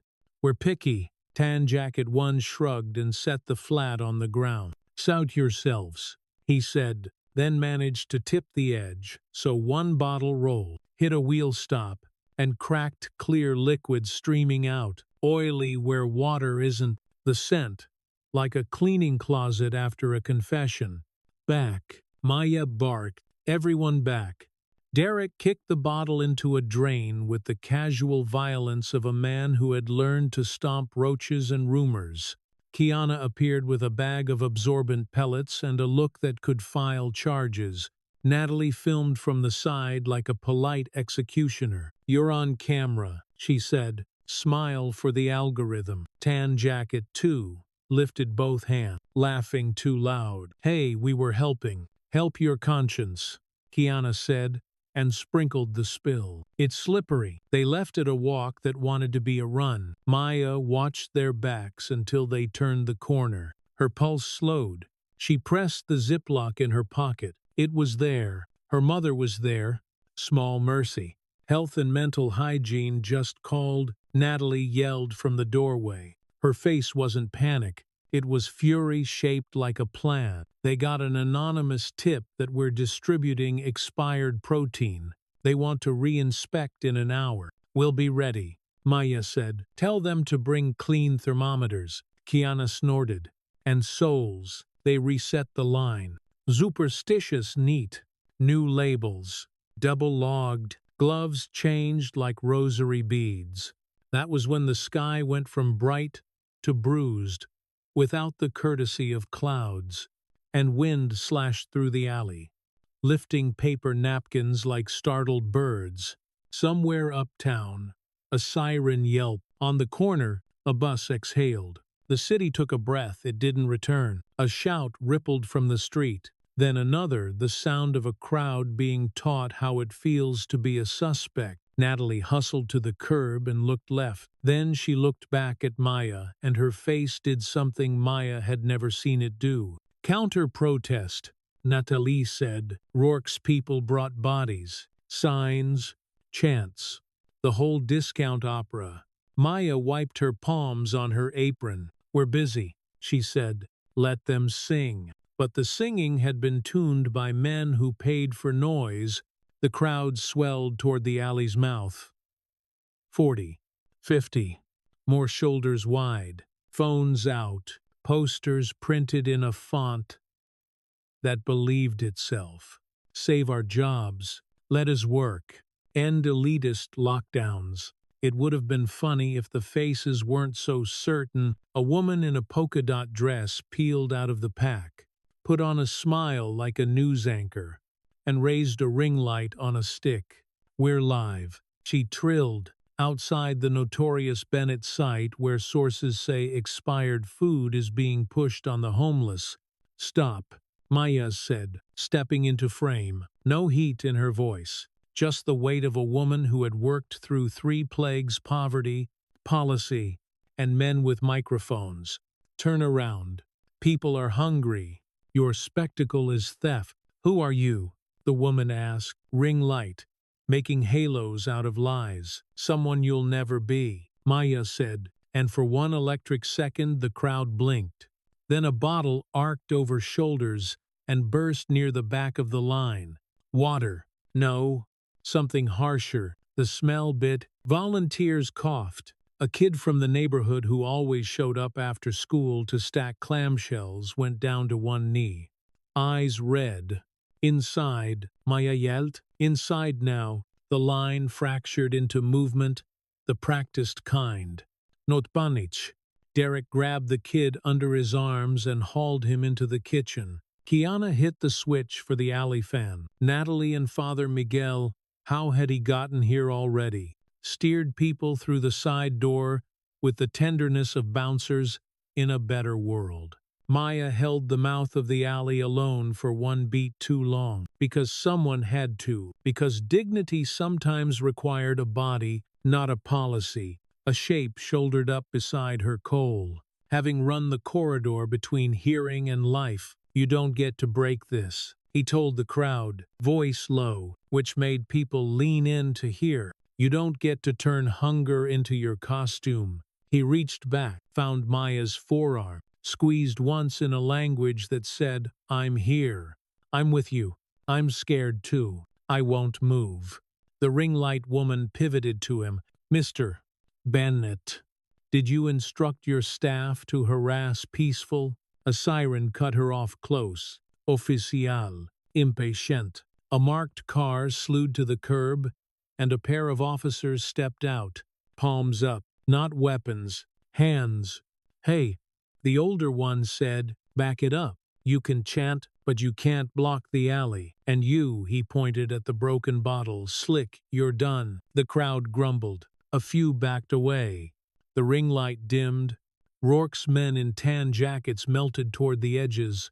In the lull, Maya felt it a tug at her chest pocket like a small fish, testing a line. She turned, a shoulder brushed hers, a body too close. Reflex flared. She clapped a hand to her jacket. The ziplock was gone. For one glittering second, she saw it clear plastic, catching sun at ankle level as a shoe nudged it toward the gutter. The world narrowed to the square of concrete, where it skated, to the rainbow sheen of oil that waits at the mouth of drains, to the sound of water that never asked permission. She lunged, fingers grasse plastic. A heel came down deliberate. Smiling, the bag slid into the gutter, into the throat of the street. The page inside her mother's hand, the crooked lines, the Y that had been a lighthouse wavered, then blotted, then washed to a web of pale fiber, ink. Let go of paper the way a truth does. When you don't say it, the card drifted into the throat of the city and was gone. Maya rocked back on her heels. It wasn't a public noise. It was a private collapse. And then it was over. The thing that had kept her upright in rooms where she was not invited, the thing that had whispered, keep going when the world said, stop asking, was a ghost. She put her palm to her chest out of habit and felt only fabric and heat. Kiana was suddenly there. What? She began, then saw and shut her mouth against the wrong sentence. She put a hand on the back of Maya's neck, the way you calm a person who sees fire other people don't. Cold turned, eyes on Maya's hand, then the drain, then Maya's face. He didn't say I'm sorry. He didn't say anything that would make her feel smaller. He just stepped half in front of her, shielding not from bodies but from cameras. Father Miguel's voice floated from the doorway. Back to work, he called to the room at large. Back to the work that survived worse than this. Maya took a breath. She could barely close. When she opened her eyes, the alley had reassembled itself into what it always had been: concrete, brick, and choice. She looked at the drain. It was only paper, she said aloud, so the lie couldn't ferment in the dark. Then, quieter, more true. It taught me, you don't lose recipes. Kiana said, you become them. Say that again later, Maya said, mouth almost turning. They moved inside. The alarms had not tripped this time. The stations were where they had left them because some things hold. In the back office, Natalie was already cutting a video, tan jacket, ring light, the spill, the officers, the drain. She added captions, because closed captions are the difference between a story and an alibi. She hit post and leaned back, eyes wet and furious. Priya, Cole asked. Alive, Natalie said. She's holding Ortega in parentheses. Emails are trending. Rourke doubled down on fake. The intern who leaked is about to need a GoFundMe. "We'll write the first check," Cole said, "and the 50th, Father Miguel added. Derek stuck his head in. "Kid's okay," he said, eyes rinsed. "Wants to come back tomorrow. I told him we'd pay him in mac and cheese." "Overpaying," Kiana said. "Approve." They stood there in the humming quiet of a kitchen that had decided to be a sanctuary. The clock ticked. The city completed a rotation without announcing it. Maya reached for a dry towel and wiped an invisible spill from the edge of the desk, because hands sometimes need a job before the heart trusts the air. Her pocket felt light in a way that was almost vertigo. She could feel the shape of loss, like a burn that hadn't blistered yet. She closed her eyes, and because she did, she heard Jordan's voice in her head from 1,000 mornings, counting between thunder and the sound arriving. 1-1 to 1,000, she whispered. 2-1 to 1,000. By 8, the rush had ebbed. By 9, the alley looked like a stage after the audience had gone home. Paper cups, a lost scarf, dignity piled in corners. The volunteers stacked Cambros like bricks. The line cooks wiped down their stations with the reverence of men who know knives better than language. Cole came to the pass and found Maya staring at the drain through the back window. He could see the shape of her not quite stillness, the way grief makes people hold the edges of surfaces a second too long. "I had to lose it," she said without turning, "to prove it lives somewhere else." He let a beat pass. "Where?" "In my hands," she said.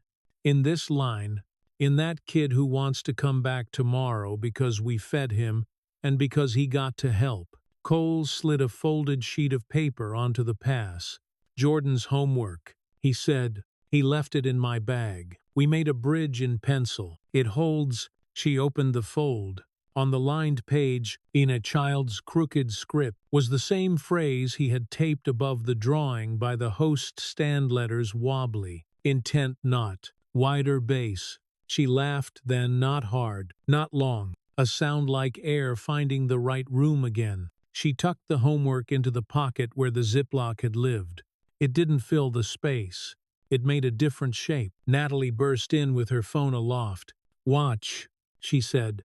On screen, Ortega leaned into a scrum of mics. Smile dimmed, hair not quite where it wanted to be. In light of new information, he was saying, "We will be postponing the vote on the amendment. We are committed to protections that do not undermine the dignity of our city's workers." His eyes flicked left toward Rourke, whose jaw was set in a way that made you want to hand him a softer word and see if he could chew it without bleeding.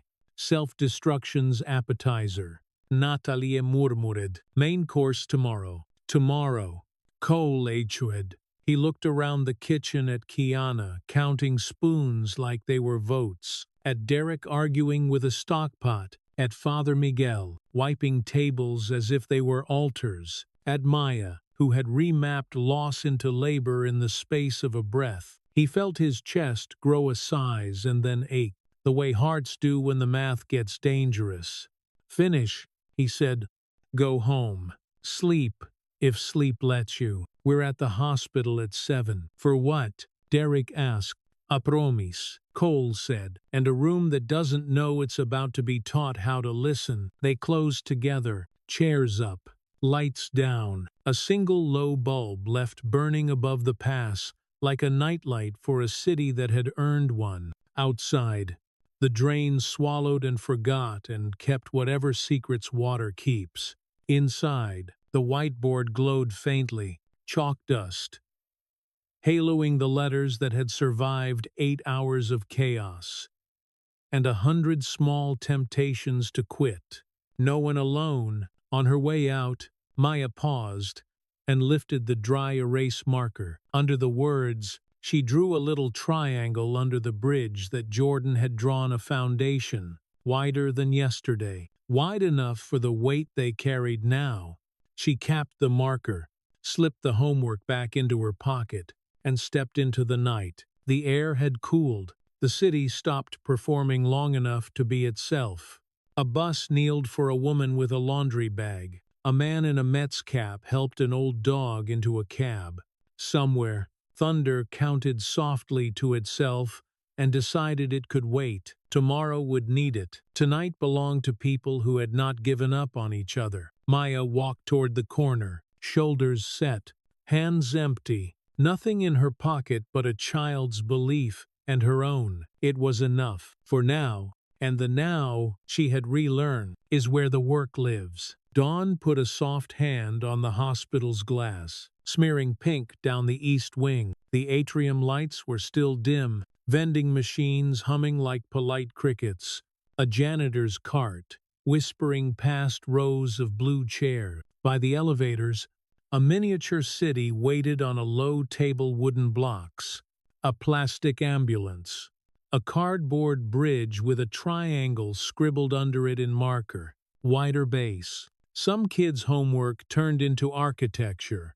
Maya tied her hair in the reflection of a steel door with a magnet that said, "Hand washing saves lives." No recipe card in her jacket this time, just Jordan's paper folded to a stubborn square. She slid it into her pocket like a spare pulse and stepped into the catering kitchen the hospital had let them borrow. "Line check," Kiana called, voice soft, hands certain. "Thermometers.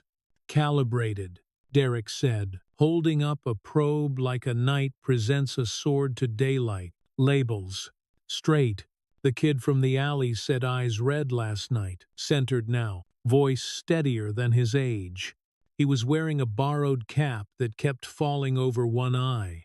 He kept pushing it up and grinning like he'd never wear it right on purpose. Natalie leaned on a rolling rack, watching the steam rise off oatmeal, the way some people watch a stage before the curtain. Ortega's team moved the podium into the atrium. She said, "He's about to campaign against the thing he wrote. Priya's got the files ready if the clerk doesn't fold." Father Miguel set a tray of paper cups on the pass. "If anyone is going to fold, let it be the grace we keep talking about," he said, and crossed himself with the handle of a ladle. The man could bless anything. Cole walked in with a garment bag over his shoulder and a tie hanging like a question mark. He'd run from somewhere. Sweat still cooled at his temples. "Press trucks are thicketed on the curb," he said. "Rourke's here. Hail to. Cameras like ambition. Cameras like blood." Natalie said, "Then we don't bleed." Maya answered. It sounded easy when she said it. It never was. The atrium took shape like a tone you have to get used to. Nurses on break hovered near pillars, arms crossed, scrubs awash of color beneath anodyne light. Families drifted toward the coffee urn with the reverent caution of people who've been taught that good things might come with a bill. A child in a wheelchair peered owlishly over a blanket at the block city on the low table, oxygen cannula taped to his cheeks like a pair of parentheses. Councilman Ortega adjusted his mic and practiced humility into a reflective window. His aide, same one who'd bitten down on his conscience last night, stood to the side, jaw tight. Hale arrived with a half-smile, shaped like a hedge fund, and shook a donor's hand too long. Kyle Rourke prowled the perimeter. Tie perfect, jaw wired, eyes always measuring where the red light lenses pointed. Priya surfaced from the press knot, hair pinned like a weapon, laptop in the crook of her arm. She brushed Cole's sleeve as she passed. "We have the tape," she mouthed. Clerk didn't blink. "God bless boring men who love process." "God does," Father Miguel said behind her, and Priya laughed without looking back. Maya rolled the first card out. Oatmeal, sliced fruit, bacon in a steam pan that hissed at the air, a choir no one wrote down but everyone knew, a volunteer from the pediatric floor, a woman with hair the color of February sky, flanked her with a stack of bowls, like she'd been born to carry small comforts.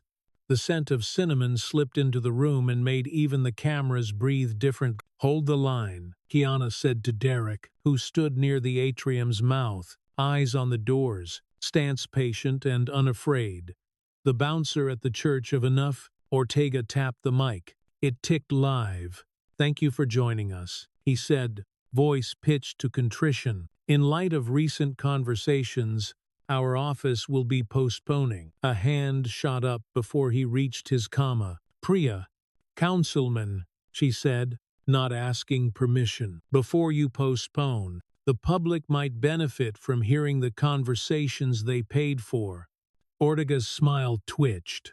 A hospital comms manager in a navy blazer looked like she might faint or sue. Hale took a half-step toward Rourke. The fixer's mouth tightened the way mouths do when people taste their own names in the air. Priya nodded to the AV tech. "Roll it, please." The atrium screens, usually occupied with fundraising thermometers and earnest testimonials, blinked to a clean blue, and then bloomed with a call log header, MMS 0212 AM Rourke, Ortega, confidential. Audio. Rourke's voice came first, the cadence of a man who'd trained his vowels to pass on any block. "You'll get your cover. We'll stage a workers' counteraction brand. Let us work.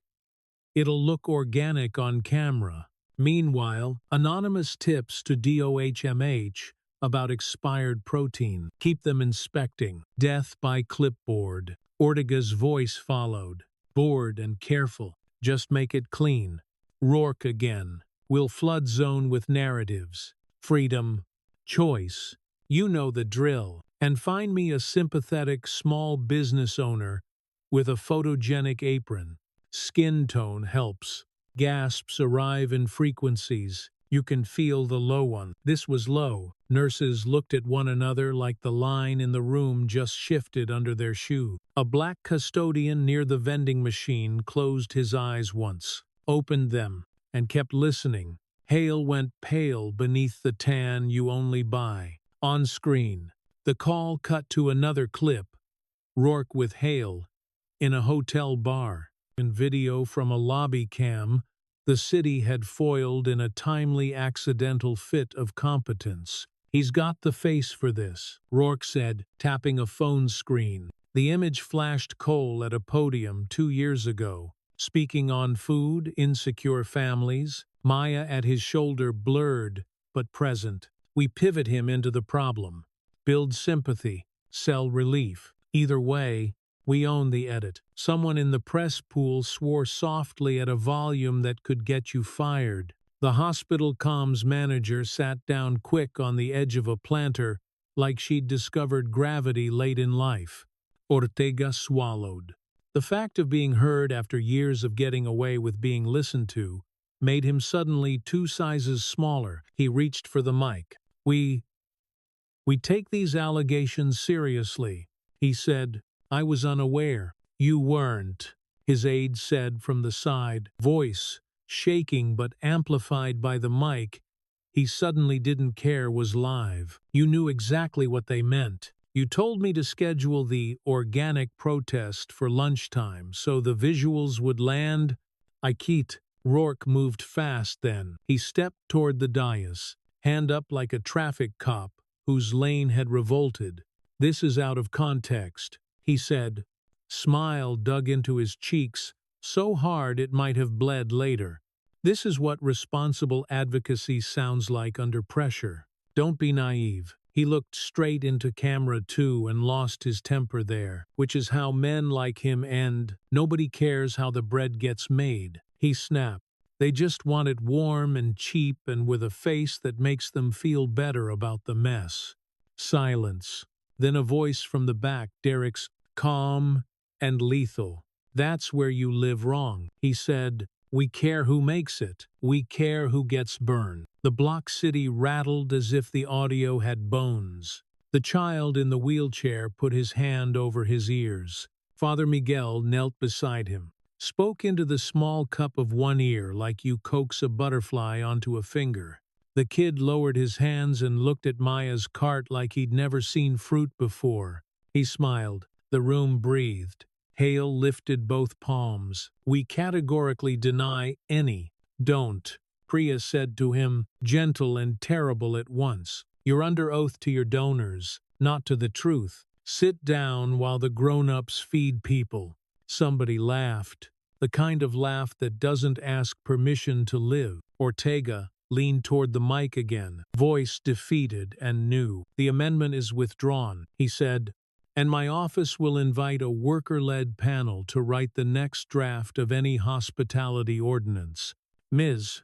Williams, he looked around, found Maya at the cart, if you're willing. I'd like you on it. Maya blinked like he'd just named a planet after her. Kiana squeezed her elbow once. Derek nodded small. Natalie hit record. Feed your vote first, Maya said. Then we'll talk.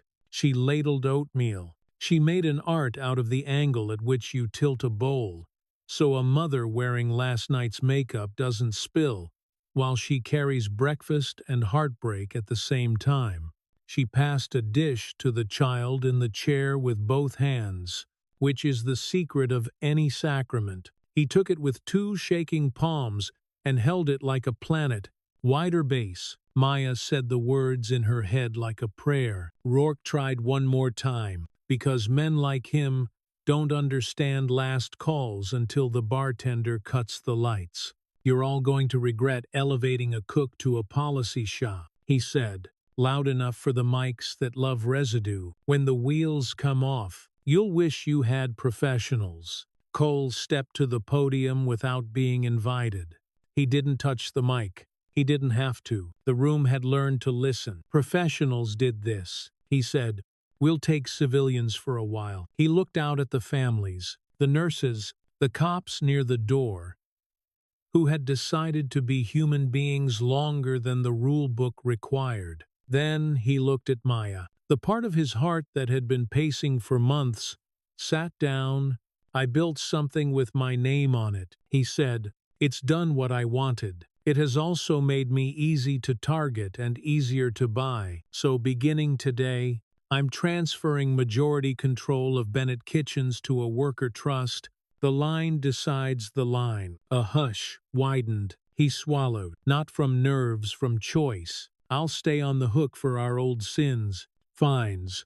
Any settlement. My number's in the book. But the future belongs to the hands that feed it. Hale's mouth opened and stayed that way. Rourke made a sound like a hinge that hadn't been greased since the last time decency was in season. Ortega let out a breath like he'd been dunked, and had found out the water wasn't as deep as he thought. Natalie's shoulders shook once. She aimed her camera at Maya, the way you aim a telescope at a new star, and pressed the shutter with reverence. The older council member from yesterday stepped forward from the crowd, lifted a paper cup of coffee like a toast. To the line, she said. To the rooms that learn to listen, no one alone, Derek added, and the phrase rolled under the atrium's rafters and settled there. It would be hard to paint over later. The hospital's CEO, who had looked like a man trying to keep his job by sweating silently, found his courage like a tie he'd dropped in a taxi. Breakfast is for any family on this floor, he announced. New questions, no billing codes. If anyone from compliance calls me, I'll have oatmeal waiting. A smatter of laughter, the kind that mows a lawn between people and lays the grass neat. The aide who had quit a minute ago tucked a resignation letter into his jacket and drifted over to Priya. If you need a source who remembers the passwords, he said. She handed him a card and said, I need a source who wants to be able to sleep. He looked toward Ortega. I used to, he said. I'd like to again. Maya kept serving. That was her speech. Mothers came with hair in frantic ponytails and left with a bowl and a place to sit, and 10 minutes where no one needed them to be grateful for the wrong things. A nurse in a rainbow lanyard took a cup for a father sleeping in a chair. The boy in the wheelchair ate slow, eyes huge, as if he suspected oatmeal might be holy. Maybe it is. When the line ebbed, Jordan appeared at the edge of the cart in a too-big hoodie, sneaker lace out. He'd snuck in with Cole's sister. He peered up at the block city, then at the folded paper peeking from Maya's pocket. "You brought it," he said. "I did," she said. "I lost something yesterday." He held her gaze with the terrifying steadiness of a kid who has watched grown-ups fall and stand and knows the difference. "You didn't lose it," he said. "It went somewhere else." "Where?" she asked. "Because sometimes you ask your children the question you can't answer for yourself." He pointed at her hands. "There," he said. And there, he tapped the cart. He tapped the triangle drawn under the bridge. And there, she laughed softly and cried a little and didn't apologize for either. Cole came up behind Jordan and kissed the crown of his son's head, the place where fathers plant flags. He looked at Maya over the boy and nodded once, no ceremony, just agreement. Across the atrium, Rourke's phone vibrated itself off a bench. He picked it up, glanced at the screen, and went gray. The network that had always taken his call had ghosted him mid-ring. He set the phone down slow and stared at the oatmeal line, as if it were speaking a language he couldn't learn this late in life. Hale finished a polite conversation that had turned into a public shunning and left without saying goodbye to anyone who could still vote. Ortega stepped off the dais and into the room like a man learning to walk without a treadmill. He approached Maya and had the sense not to offer a handshake while she plated bacon. "I heard you," he said. "You listened." She answered, "Different muscle." He nodded. "Teach me," he said. She handed him a bowl. "Start here," she said. They stayed until the cart was empty and the atrium lights were real morning. Reporters filed toward the curb, speaking in shapes they'd turn into paragraphs. Natalie sat with her back against a pillar, editing with thumbs possessed. Priya shared a cab with the aide, who kept staring out the window like the city had changed species. Father Miguel cleaned stray cups and hummed something like a lullaby that must have been written in the time before microphones.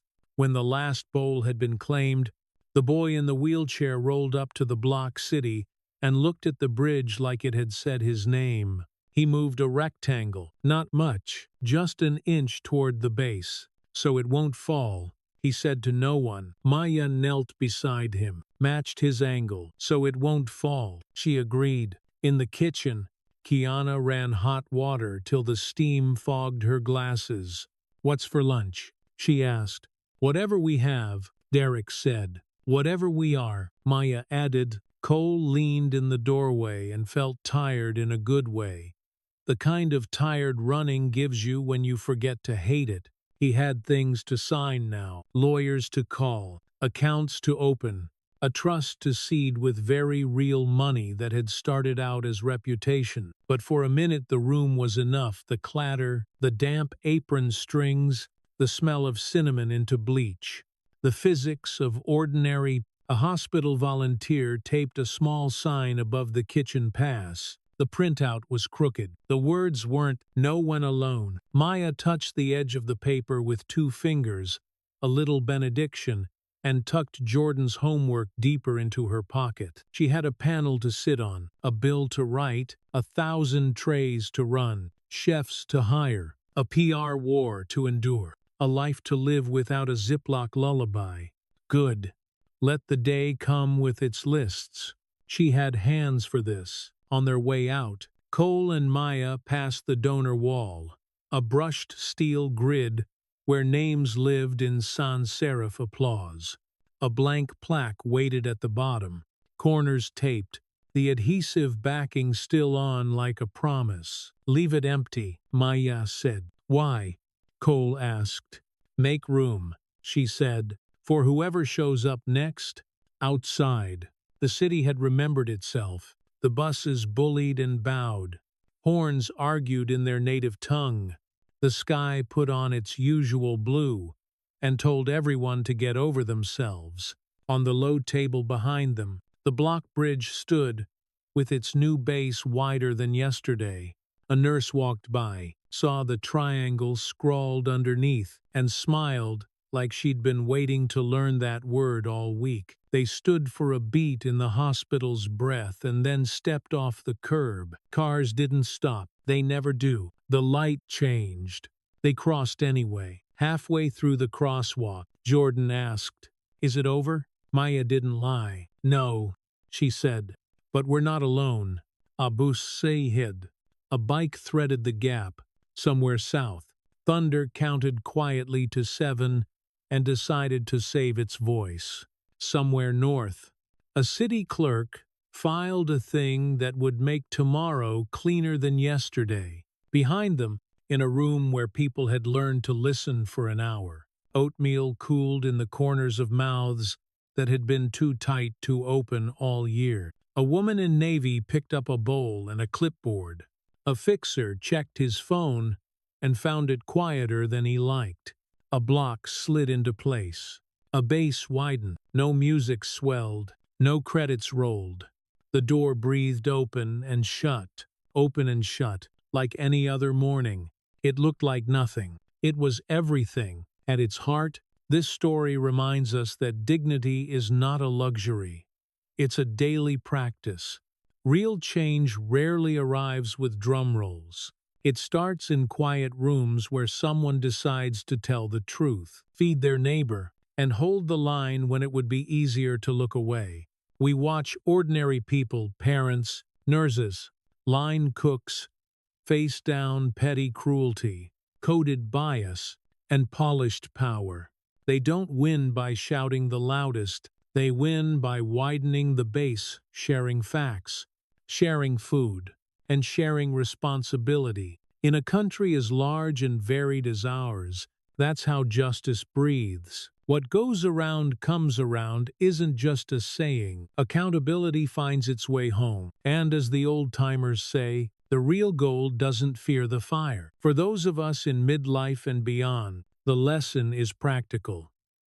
Speak up without burning bridges. Set a boundary without hardening your heart. Notice microaggression. Name them plainly and invite better behavior. Refuse relationships that shrink you. Choose rooms that listen. When power tries to script the ending, remember you can still rewrite the scene by acting with steadiness, not spite. The measure of character isn't whether we avoid storms, but whether we stand together long enough to help someone else across. I'd love to hear your take. What moment in this story stayed with you? Have you ever broken a harmful silence or wished you had? Share your thoughts or your own experience in the comments. If this reflection resonated, please tap like to help it reach others, and subscribe so you don't miss future stories that mix grit with grace. May you end this day with a lighter chest, a steadier step, and the quiet confidence that tomorrow can be kinder because you helped make it so.